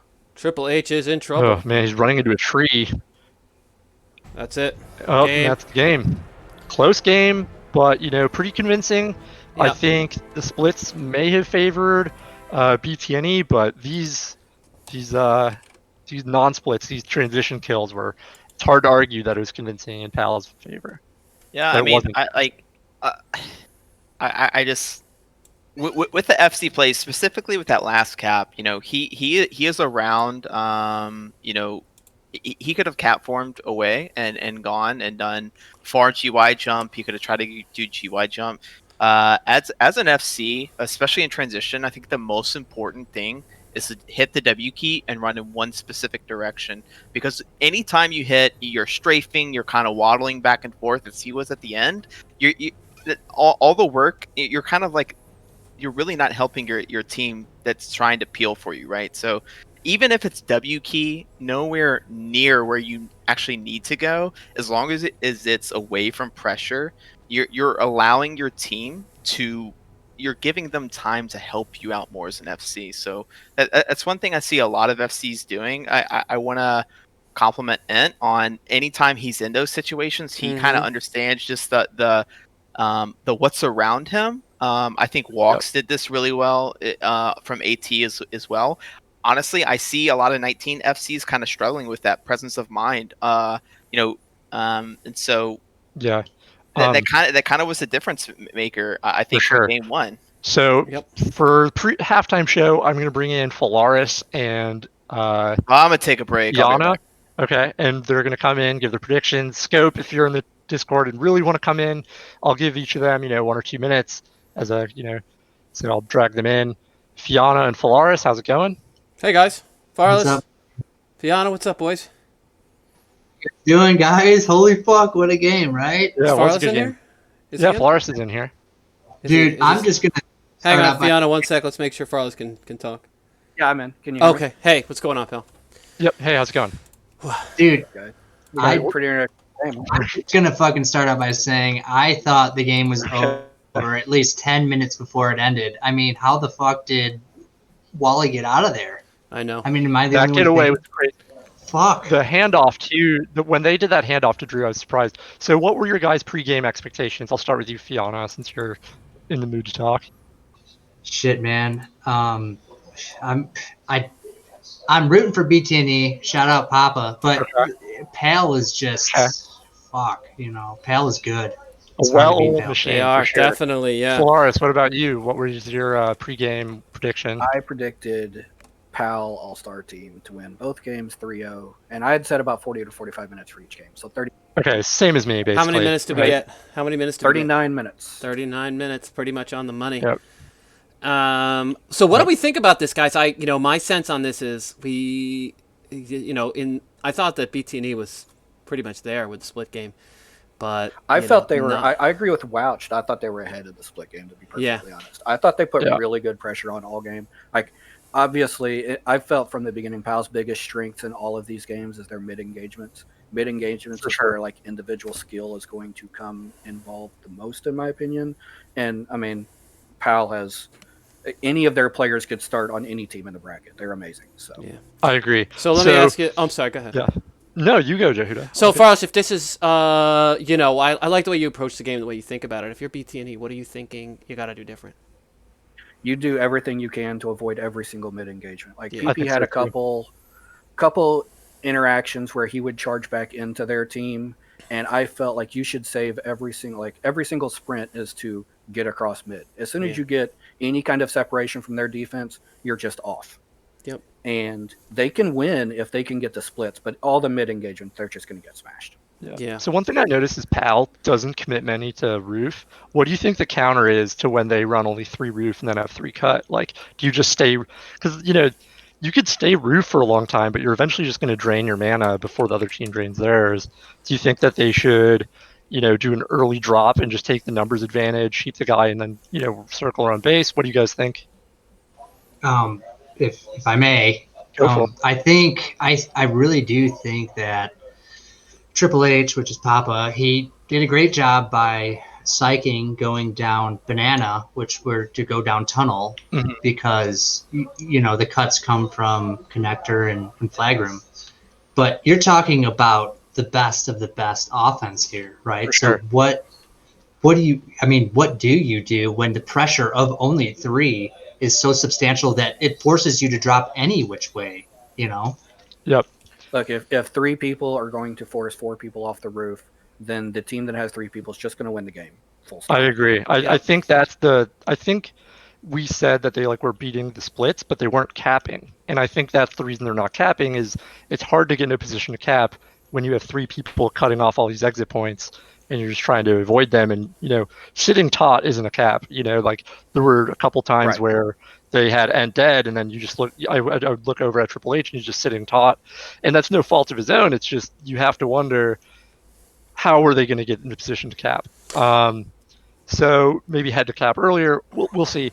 So what are your guys' predictions on the next game? Do you guys think more of the same, maybe a little better showing from BTNE, or do you think that first cap may have been maybe a fluke? I think the second cap was a fluke. I think the Okay. 1-1, the free look that wasn't a free look cap, that was just a punt. Yeah, I agree. That was the one I- where PP got into it. And Yeah, we were Baron all Bear like, violence. no, don't Yep. do it. He probably knew it. Probably as soon as he did it, Yeah. and it was like, What do you- fuck, I should not have done that. Get cocky, right? It has happened to everyone, but on this stage, it's the last place you want to see it. I agree with that. I did not think that was. But I mean, listen, you're playing a great team, right? Like it's you know what I mean? It's not like, and anytime you make a mistake against a top team, like you pay for it. There right? was a period in the CWS game where I felt PAL was a little vulnerable. Mhm. But this game, they were legitimately vulnerable. This wasn't just a fluke. BTNE played extremely well. They legitimately won some splits. It wasn't just, we got some lucky RNG crits. They played extremely well, so they can pull it out. Listen. They just can't run the same approach they did. Listen, this is nothing new that we've seen when BTNE versus AT. Listen, they're going to come back and they're going to win this game 3-2. And now it might take 2 hours. This might be a late Friday night for every single one watching the stream and all you guys in the booth. And I'm happy to be a part of watching this and even being in here. But it's nothing new for BTNE to adjust to what PAL is bringing. Yep. I'm going BTNE 3-2 here. Okay. I'm with it. I'd love to see BTNE win 3-2 here. My only question is 7 minutes enough time to make those adjustments? That's my question. Is 7 minutes here, or whatever they get between games, enough to make sure that they're able to, I don't know what the phrase, batten down the hatches, or put together, put the shields up on the phalanx and drag PP home without any mid engagements. Are they going to be able to do that? I don't know. If they had a week between this game and the next game, you bet your fucking ass they would. We're about to get the next here it game comes. started in a second, so I'm going to kick Fiona. Hey, and Thank you Flora. for coming in, guys. Thank you. Bull fight. Shout out to regulators. Love you guys. Shout Mount out up. to Mount up. Mount up. Okay. Thank you Mount up, guys for coming baby. on. Let's I'm going to go. drag Shout out Good to luck, Connor. And then we're gonna try. Yeah, thanks guys. I'll talk to you guys later. Thanks for coming, guys. Later. All right, they're ready to go. Yeah, they're coming in. How do I disconnect? All right, and then I'm gonna bring in Scope for while we do the invite. Oh, I'm back. Ugh. Scope, how's it going? Welcome back. Good. We know how bad you wanted it. We got to give it to you. All right, the war game request is going out. Did you guys get the war game request? I did, yeah. What about Hoth? Scope, did you get it? Oh, you didn't? No, Huh. no. Yeah, Scope, we're gonna kick you off once the game starts. But Oh, okay. what are your opinions on the? Or give us a quick prediction. first Quick prediction. No prediction. I want to watch it just as much as you guys do. Quick words though. I guess goodbye, maybe. What do you think? Do you think did you expect BTNE to put up a better fight? Do you think they kind of came out with the right strategy? What would you change for game 2? For sure. I think essentially, I feel like BTNE really has to realize that they don't have to take everything they're given. B1 in splits. Oh, I yeah. think they're doing well in the first initial split. I think the last split they had was really foreshadowing of how it was going to be. Their WAP on defense wasn't really keeping track of Zombified as he was coming up banana, and that became a 5-on-4 immediately, which I believe caused them to really snowball that. Like little mechanical things from the first snowball that they lost, where they had. I know you guys were talking shit about the rogue going to help. Popper, but you guys have to realize rogues aren't even in mid in this meta currently. So True. him sending one rogue with him does not affect anything. I think Popper trying to get that charge on Typhoon in that flag room exchange was the worst mistake he did, and that was a very minor mechanical problem, and that snowballed their cap. Yeah. Yeah. But essentially, my goal is I just wish that BTNE wouldn't take everything that they're given. They don't have to take transitions. Jeff Hardy was slowed in tunnel while they're crossing mid. And like little mechanical things, like I said, dude, I've been saying this the whole tournament. Mechanics. This is why PALS is, like, as you say, the superstars. These dudes play the game at very high levels consistently, which make them really good. This is why rank 1 players are considered fucking ballers. You play the game and you ball out. You press your buttons better than everyone else. And you make these very micro decisions that help you get a fucking lead in the game. Small things definitely do add up, and I view it as like a lot like basketball. I don't think PAL gives easy layups. I think At all. It's so funny that you say that because I actually see it like as a very different thing. Is that all of the PAL caps were the result of tactical sort of errors, that like decisions that were made, not the button pushing, not the abilities you choose. But I think if you go and watch, you'll see some stuff where it's like, I don't think those positions would have happened if PAL was a fraction of a second late on some of these things. And like even in that last game, there was a really good interaction where BTNE had all 3 of their melee on Ent, and there's kind of like a race there where to see who can get the CC off on the mage so he can't Frost Nova them, or can you get the Frost Nova off first? And they got the Frost Nova off first and got away, and then it led to a cap shortly thereafter. So I'm going to kick Scope out if that's cool. Scope, thanks for joining us. So is it safe to say that you predict a win from PAL?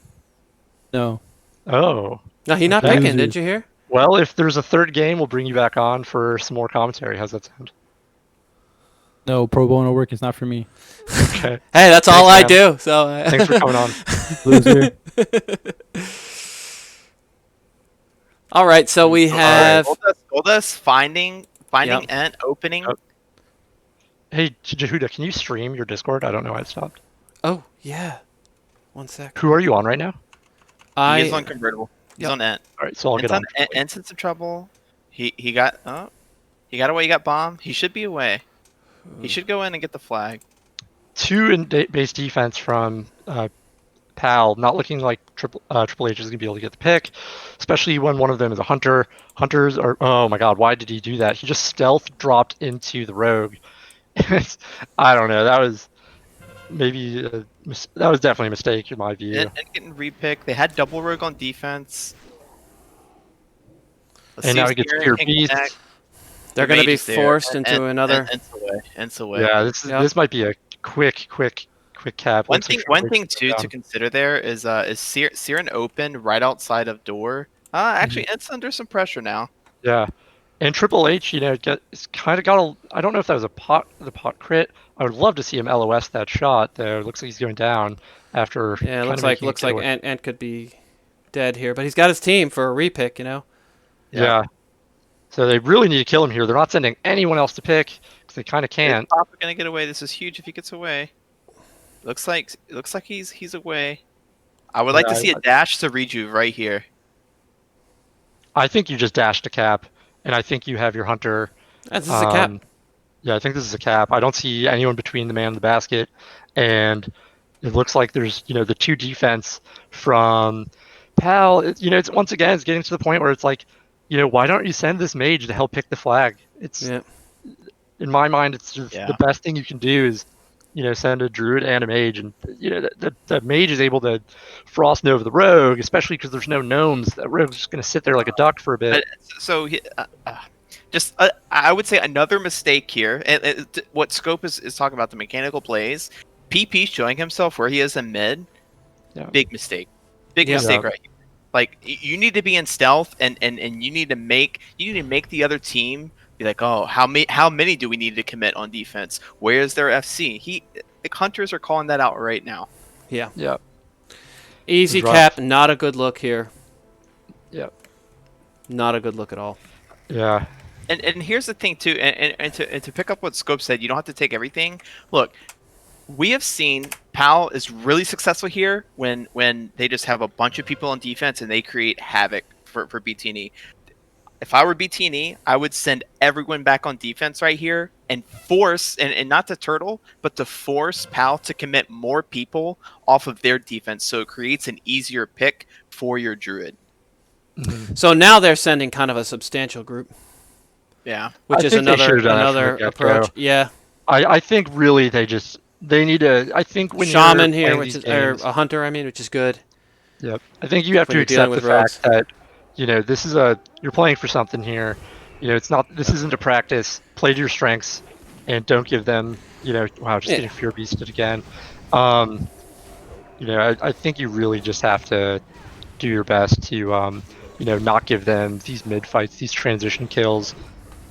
I wish we knew the res timers. Killing people and then running out low door might be a slight mistake if the res timers are bad. They definitely called that. If they're not confident, they should go roof. They should go roof here and pull out an AT special. Looks like they're going down. They're confident. Yep. And they have the numbers. They get away here and missing some tot jumps, but now he's getting them. But when no one's on you, you don't care about tot jumps. Getting collapsed on by Drew. But Drew gets rooted, not a gnome, so that's going to be a little more safe for Ent. Yeah, I really think they would have been better off, especially with this comp being Alliance. But for sure, definitely should be Alliance if you're running a warrior, in my opinion, as well. Warrior and two rogues. Warrior and two rogues. Warrior and two rogues, absolutely. Yeah. Also, when you think Tom Brady, if you're an old school guy like me, you think Paladin. You don't think. And that charge back into the team, it's just not.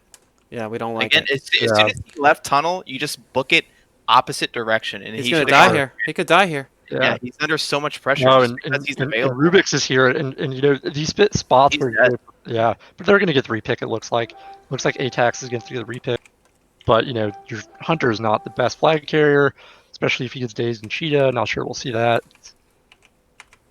Looks like he's going down, getting some big heals. Oof, this is devastating. This is a cap. Yep.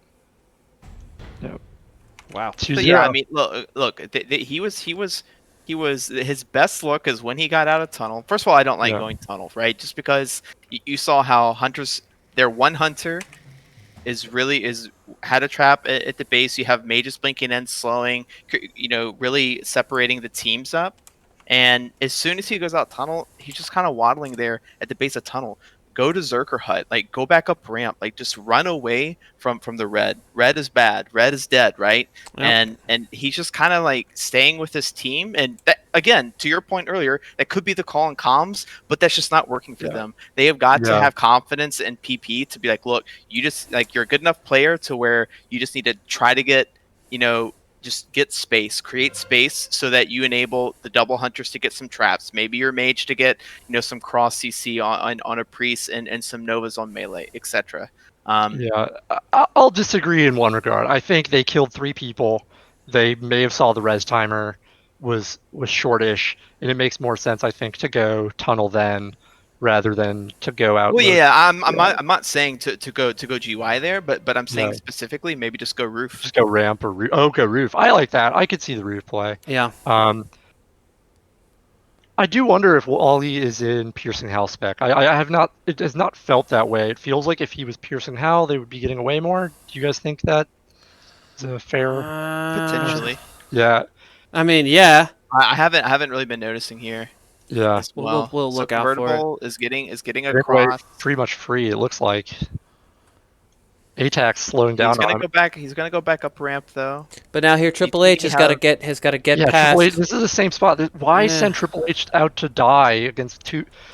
I don't care who it is. No. So he doesn't have to pick here. He should just sit, Yeah, right? just it. Yeah.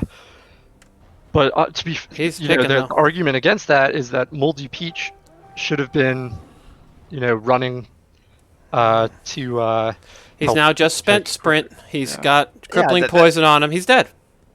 He's dead. He's dead. Yeah, I mean, I think that's just the inexperience of someone who's not used to the bracket. Yeah. There, right? Now, if he had sprint here and now, he might have gotten away. I don't know. Yeah, Wally got a good charge off. Yeah, but- Ent is under some pressure. Yeah, they're sending some people now to go pick, but even if you get them, it's not great. Yeah, it's bad because you have this But double. now they're row sending sitting them there. back. Now they're sending them back onto the FC.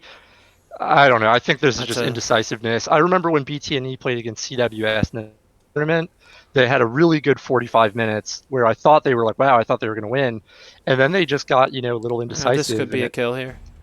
There you go. They got the return. They needed that. Oh, yeah. The Soul Stone, and now he's running back, but Rey Mysterio gets good look off there. With the game on the Yeah. line, they got that Yeah. kill. I mean, the but- hunters should turn around and chase Ent right here. Yeah. Like they're just kind of sitting. Yeah. And Also, he's that just gonna frost get a shock free. was terrible. You don't waste frost shock there because then it lets you just get earth what's it called, tangling roots. Yeah. That shaman could have stayed on Ent when he was at 20% for a while. Instead, he just sat root and then Ent got away, healed up, and now he's getting a free pick. Pick I on mean, the flag. Ent gets free picks, and Yeah, it's just he keeps waltzing out with the flag room with untouched, full mana. Papa Popper is every single one is Yeah. totally contested. Yeah. The team is going up to support him here. I have to think that they're thinking they're going to grab it and pass it to him on Todd. I mean, I guess that's the plan, probably. I think that's he's the going to be plan. dead. He's in trouble. He's going to be dead. Yep. It's a terrible situation to be in. This is Yeah. terrible. I don't like. And this any is of not what they want. from- This is definitely Yeah. not what they want. They're hating yeah, this. it's definitely not their game plan. Is this? But I don't know how you don't see from the last 6 times they've picked that they've had the hunter and rogue on Right, defense. How do you not say, hey guys, there's a rogue and a hunter on defense. I can't pick this solo. And that's not on him. Like people should be asking, hey, what's going yeah. on? Yep. Absolutely. But so I mean, again, flag roofs. just to say what Juhuda kind of brought up, when I made a point about a question about PP's call, and to pick up what you were just saying, 100% PP could just be listening to his team, right? And for I sure. think it gets to a point to where, again, to your point, 6 times in a row, you're consistently seeing some pressure. PP's got to sit there and be like, look, I'm going to take it upon myself. I'm a good enough player to kind of make a decision based off of what I see in front of me, right? Yeah. And I think that I think they can turn it around here. They just really have to they got to get the splits, right? That's step 1. Yep. And then step 2 is specifically hoping to win splits. So this is interesting. Now we have the spot where I always like to see how many people do they send up the banana. I think unless you send 5, the team is just going to wipe those 3, heal up to full. Yeah. I Yeah. think you have to send a minimum 5 to get people to drop. And even then, I think with Pal, They're They're dropping. Yeah, They are super advantaged here with double hunter, in my opinion, as well. Yep. I think so, too. Specifically, if they want to sit roof, they're in I think- complete control. They're gonna. I They're think gonna. they are until they hit the Yes, until they connector. drop. Yeah, Until they hit connector and then double frost nova. they got a double sap off. So Wally's in a unsap little on bit of disc, trouble one- here. Unless that's his trap. Oh, it is. It is. It's their trap. Okay. I'm assuming with Double They're Hunter, still we're in. gonna They're see still more. in quite a bit of Yeah, trouble. still in here. big trouble. Yeah. Get some big heals off. I think he's going to go do cart jump. Yep. Having played 39s, they really struggle with that jump. So Yeah. I do not go. I do not go for a pass here. I don't either. If I I'm think you Druid, hold it. I'm spamming heals. Oh, I'm not wow. trying to. Body res, I think, by Typhoid really heads up play. Sitting stealth. Ends going up tunnel. Wally might get away. Drops into Typhoid. Typhoid melts. But, not before he gets slow out on Wally. I mean, this is if they get a big heal again, on like- Wally, like- I like think in- they're gonna be okay. Triple H is going down. Yeah, Triple H is dead. Really smart on them, actually. They got to get take this out to a Triple H. rogue. Ooh, net. Yeah. Yeah, going like waddling there, trying to get. Dude, you need to be casting roots. You need to be casting Fairy Fire on rogues. You need to be casting heals. It's just not. I think Jeff Hardy and Rey Mysterio need to get up there more, especially as Shaman. Yeah. Kind of, just muddy up the water, especially after you see. I mean, how does he get out of this? Down. How long can they do this? It's a warrior. He has no Well, way. yeah. Oh man, He's dead. Here. He's dead. This might be it. A good Wop, repick. repick. What's he gonna Not do? the best person though. But there's He's the dead. first one comes off cooldown, and that's it. Game. And there it is. Congratulations to Pal. They won the 15-minute tournament. victory. 15 minutes. I think that's kind of what I expected going into it. I think, game one, Pal showed they were great, and I think BTNE had some areas of improvement. It felt like they didn't really adjust and kind of made the same mistakes, and then it just snowballed. Yep. But look, here's my take: is we could talk about the games all we want, but this was a really great tournament. I'm not going to sit here and second guess everything BTNE did. BTNE played a great tournament. Absolutely. I think they beat almost 30. They were the underdog, and I think, really shout out to them for coming to play in this bracket. Pal, fantastic job. Shout out to them. They wanted to win the tournament. They grabbed the best players they knew from other brackets. They brought them to 29s. Geared them out, power leveled them. Got them all ready to go. And they came here in full force and just farmed the tournament. And shout out to them for doing so. I said this on the last stream. It was a weird realization to me when I was like, wait, why would you pick against them with the strategy they've taken for the tournament? And congratulations to them on winning the whole thing. I'm going to try to get at minimum and plants on. Yeah. Yep. I mean, yeah. Just to pick up what you said, I don't think BTNE. Listen, like, and you and I maybe know a little bit more than a lot of other people of how close BTNE wasn't to even participate in a tournament. So to make the finals is something really not to be disappointed in, right? A huge accomplishment. Also, specifically, people forget there was a specific Friday where it was CWS, PAL, BTNE, and AT, and AT and CBDS played. And then PAL and BTNE played, and BTNE just got smoked. Like, I think it was like 10 minutes or something, and that's what caused them to get the rebuild, to reach out to Plants, to Wally, to WAP, some other Spacebar players, and so they really probably had a lot, swirling about, and to make the finals again, that's a huge accomplishment. I think on the opposite end, PAL, look, yes, they had all-stars, and yes, they have really good players. Again, I think these top 4 teams, I think on any given day, if the opposite team doesn't show up, I think any of these teams can beat each other, right? PAL has lost to CWS. PAL has been capped on, right? We just saw a cap from BTNE.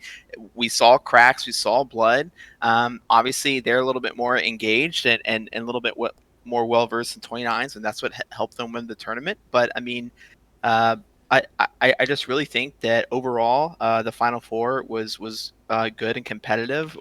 Did we see the best from every single guild of this tournament? Probably not. But hey, that's kudos to PAL for always scope set it, consistently performing and consistently showing up.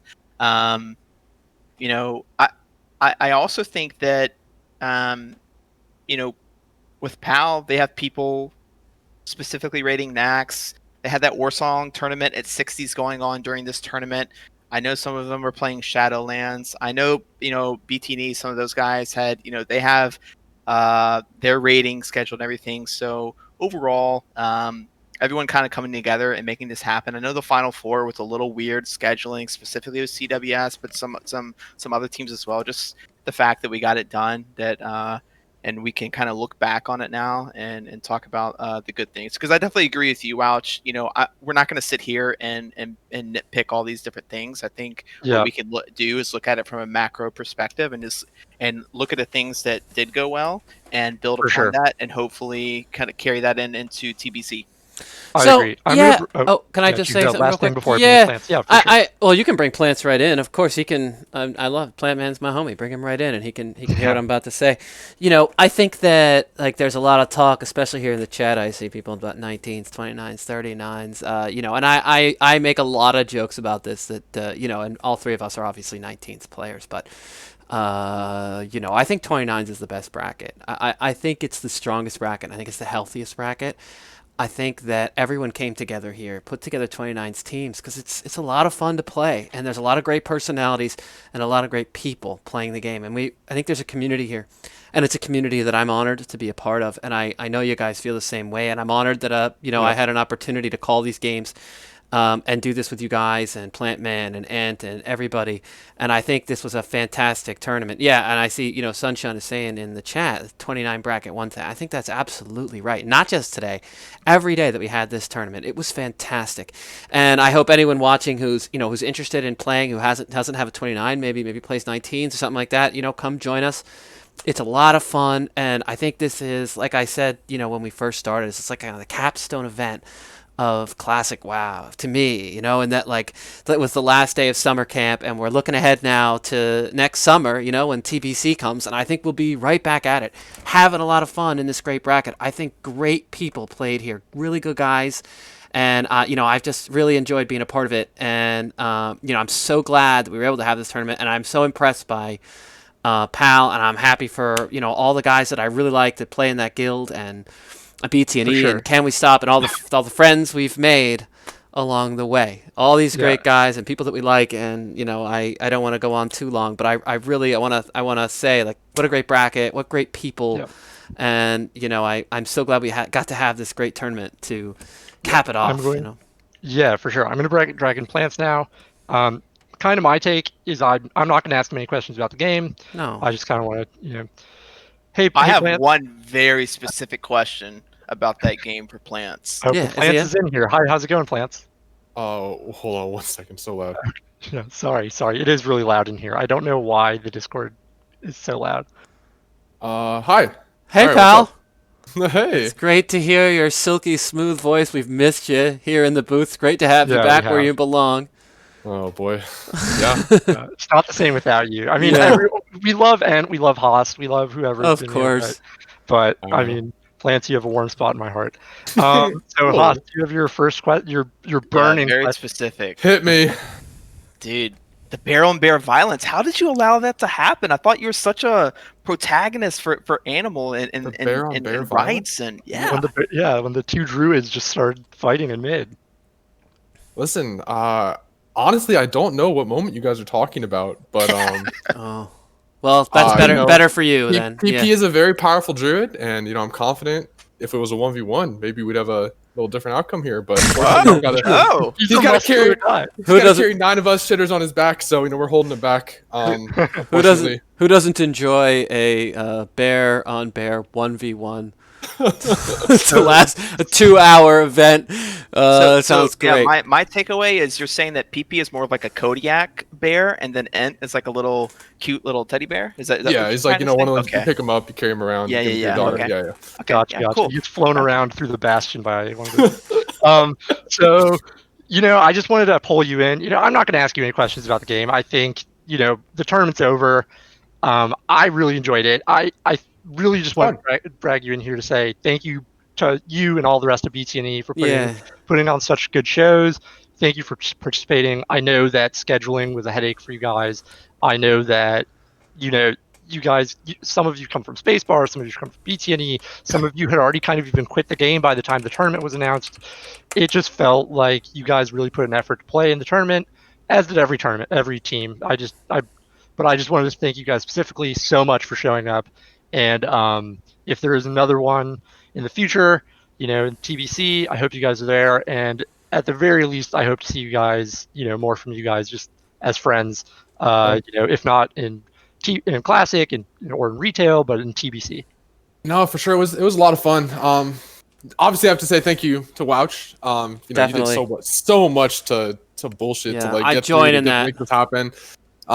It was a ton of fun for us. I mean, even though we're not super happy with what happened today, like it's fun to put the work in. It's fun to sit there and talk about the theory crafting and all that stuff and practice the splits and go through all those motions. It just makes a lot of fun for us. For sure. Yeah, and obviously big thanks to you guys here bounding out here to spend your Friday night talking about WoW. So it's love to see that. Yeah, wouldn't spend it any other way. Yeah, in the future, I mean, I feel like Classic is kind of like a lot of people are kind of getting a little bit disenchanted with it at the moment. It's kind of like it's it only has so much to offer. But I know that a lot of these people that especially on BTNE, a lot of these guys are playing the game for the Burning Crusade. So if and when that gets announced, I expect you'll see a big resurgence in activity. Yeah, I don't think Classic's over. There's this one Alliance guild on Mancrick, and they're raiding at end game, and I hear that they're putting Nax on farm. Plants, do you know anything about that? Yeah, and my amazing friends, the best #1 guild composed of twinkers on the Crick. We are currently farming Saffron. Obviously, we killed it all in one night. It's kind of a cakewalk. Shoulder enchants are just raining from the sky at this point. Yep. Yeah. Easy. Yeah. Wow. Yeah. Just easy farmed content. Well, man, I hope to see you guys in TBC. Thanks so much for coming on and all. Hey, yeah. Thanks for talking to me. Why would Plants ever leave? He's a part of the team. Why don't you just stay? Yeah, if you want to stay, you can. I'm just stay. Yeah. Okay. Oh boy. Yeah. And maybe you don't have to if you don't. I got about them pals, huh? Yeah. They played their socks off. I'll tell you that much. I got my mage to 51, so I'm almost there. I'm getting ready to help farm next. Ready. Oh man, yeah, we need you, man. I'm on my listen. At least I know the fights. God, I should say too. Big shout out to Powell, man. Like those guys, they played out of their minds. Oh, they were awesome. And it's like this. I've been playing a lot of Shadowlands this week, to be honest. Yeah. And I come out to Classic and I sit a sheep for 45 seconds, and I'm like, oh my god, I hate this. Like, I never want to do this again. But yeah, those mages were absolutely brutal. For sure. And how's it going, man? Hey, how's it going? Oh, whole gang. Hey man, congratulations on your win. Plant Man back in the booth. Let's go. That's right. I think we got all the homies here. We got the whole squad here all together. Can we get a team photo right now? Forward, Sunshine, and Ojai, and then we have exactly. Casters. What? I mean, let's just keep it to us 5, right? Yeah. No. Too many cooks is There's no So way. first off, I just want to thank you, and congratulate. First off, I should congratulate you. Great showing. I mean, thanks, man. Thank you. That was a rousing victory to end it on. Kind of an exclamation mark on the tournament in my mind. So congratulations, well played to all 10 of you, and then the 5 or so other people that played in the tournament. And I just wanted to say thank you so much for playing the tournament. I know that scheduling was pain.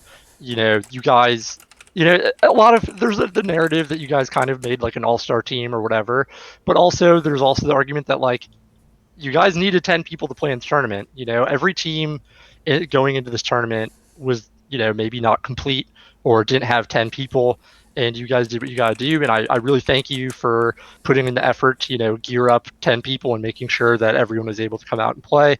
And I hope to see from you guys more in, let's face it, Classic, is probably on its final few walks. But I hope to see you guys maybe in retail and definitely in Burning Crusade when it comes out. Yeah, I mean, well, first of all, thank you so much for the kind words. We had a great time. It was a blast. Everyone had a lot of fun. So I mean, thank you, Wouch, and Jehuda, and all the other casters. For kind of putting this together. It was really high production value. It was just awesome. I was looking forward to the games every week, not just my games. And on top of that, just a huge shout out and thanks to all of the guilds that participated. I think it is a challenge getting 20 people, to sit down for multiple hours at a time.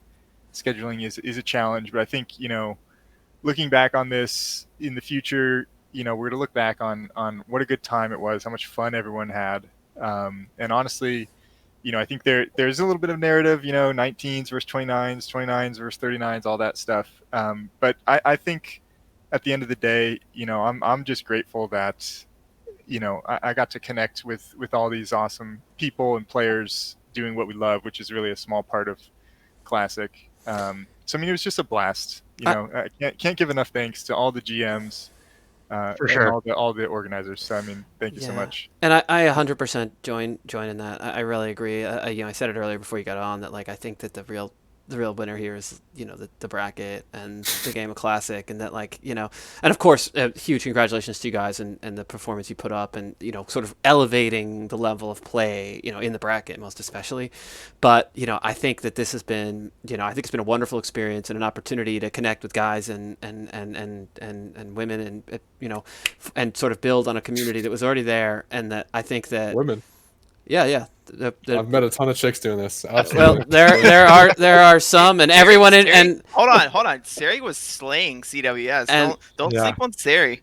And no. and everyone and everyone in between, my time or playing other WoW, side of it, So I hate. All right. So let's see. Can we each do 2 minutes and then I'll close this out? All right, yeah. Fine. I'll go first though. I just, I want to, again, I'm sorry to wax poetic the whole time, but I just want to say that, like, I really think this is going to be sort of the highlight of WoW Classic Twinking. I think that people will remember this. I think they'll reflect back on what a great time we had, how much fun we had watching the games, casting, talking about them, watching the competition, predictions, what's going to happen, the narratives. But ultimately, the big narrative is that, we built a community that we strengthened a community. We've all come together, made a lot of friends. People have been queuing with outside of the games. People have been playing Shadowlands with, and I can't wait to see everybody back for the Burning Crusade, so we can collect 1 or 2 more items and then get back to doing what we always do: Warsong fucking Gulch. For sure. Lance, I'll let you go next since you dear to heart. Do you have anything? I feel like I've already said my piece. Just okay. Sounds thanks. Good. Haas, Okay. do you have anything? Oh, sorry. No. Good. Okay. Haas. Yeah. Just to kind of echo what everyone says. GG's to Pal and Wouch again. Thanks for. I know that, like, and you kind of gave me a shout out, which I personally appreciate. But it was really good just to kind of work with you behind the scenes before any of this even came to fruition, right? And just to kind of brainstorm about a tournament even happening and what bracket, and should it be 19s or 29s, and I'm just glad to see that all your hard work kind of came together, and we got a pretty good tournament. GG's again to Pal. I think you guys played really well. I hope to see you guys in the future. Same thing with BTNE, and then in AT. I know they're kind of on a break right now, or maybe a hiatus, and they'll be back. And this is the way. One thing I do want to kind of plug here is Mancrick. If you have watched this tournament and you're not in 29s and you have an interest, I'm pretty sure Pugmates are going to pick up on Mancrick, and it's just where a bunch of twinks are. Everyone kind of gets together like on a Friday, Saturday night, and you just kind of do some competitive Warsong Golf instead of getting farmed by pals, 10-man stacks and pugs. 20-man stacks. Oh yeah, 20-man. They don't even hold it to 10. They do 20 guys in the same guild. It's not fair. But yeah, I think GG's to everyone. I think we might not invite Jehuda back to cast because he can never shut up or stop, breathing into the mic. We might clear the air there, but yeah, I think GG's for sure. Yeah. And I'll give you a minute if you have anything you wanna. Yeah, for sure. I mean, first of all, I'm just gonna echo Haas what you're saying. It was great working with you specifically behind the scenes. I think a lot of us here and a lot of people in the community, they just care about the bracket, right? We play a really niche, small, kind of community type game, and it doesn't work without everyone being cool with each other, and working together. So that was really great. I think that was kind of the highlight for me, is just honestly getting to know everyone, which I said earlier. Then on top of that, I think huge shout out to BTNE, all the guys on their team, as well as the Spacebar faction that joined them. I think that they played great. Thank you guys for working with us on scheduling. Thank you guys for playing us. I think just a quick shout out to CWS and BTNE both getting a cap on us. That was awesome. I think at this point in the game, a lot of my friends, a lot of the people on PAL, we've been playing a really, really long time, and we've kind of seen everything. So it was really great to see even more. For sure. I think that the 19s and native 29 guilds like AT, like there's so much talent, there's so much challenge there, and that's really what we were hoping for. And I think we got a pretty good, end to Classic with this tournament. So just can't give enough credit to everyone who participated and everyone who watched. I'm looking forward to kind of looking back on this in the future, and it'll be a good time. Yep. One last super quick question for Ent. What is next for PAL? Okay, so PAL is, we're available for games. We'd love to play some games. If anyone is interested, if people are not really into Classic right now, kind of focus on retail and Nax Ramus, and maybe focusing on fighting burnout until TBC. I think we'll be around. Like I said, this group that we formed, and not just the people that we played in our games, but a lot of people in PAL. We're really close. We've become pretty good friends over Classic. So basically, I think we'll be around. I don't know how long we'll be able to pre-made in Classic, but if there's any takers, I think we're open to that still. But if not, I think TBC is on the horizon, and we're excited for that. And I guess I'll give Ohai a minute since he did join. Ohai, do you? Hey man, you left the door open. I slid in here. Yeah, I didn't think I was going to get any airtime. Absolutely, you gotta have some Santa airtime. Claus One of our isn't guys. even that sneaky as you Yeah. are. I mean, so I don't know. I don't know what I'm going to say. I'm going to say thank you, Ouch, for setting this up. This is the only 29s tournament in history in the whole bracket. I don't think it's ever been done before, so it's very cool that you put this together. I think it made Classic really special, and I think we're going to have to look to get something in TBC.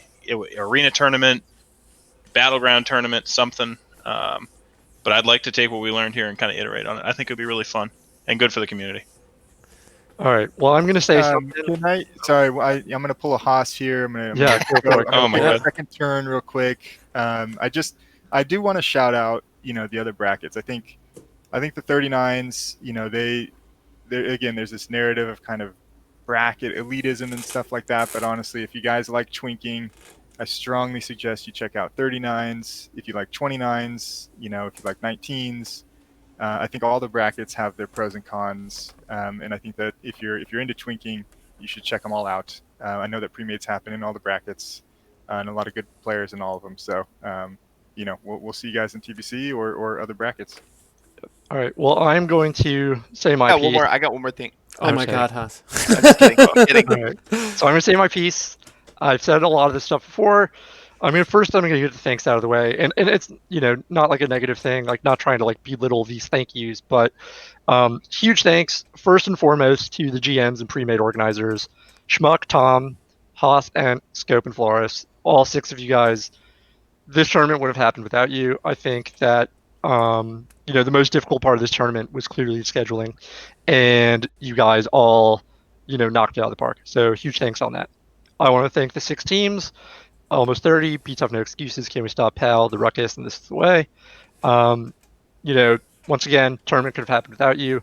I know a lot of you guys made a ton of sacrifices to play in this tournament. I think the community really enjoyed it.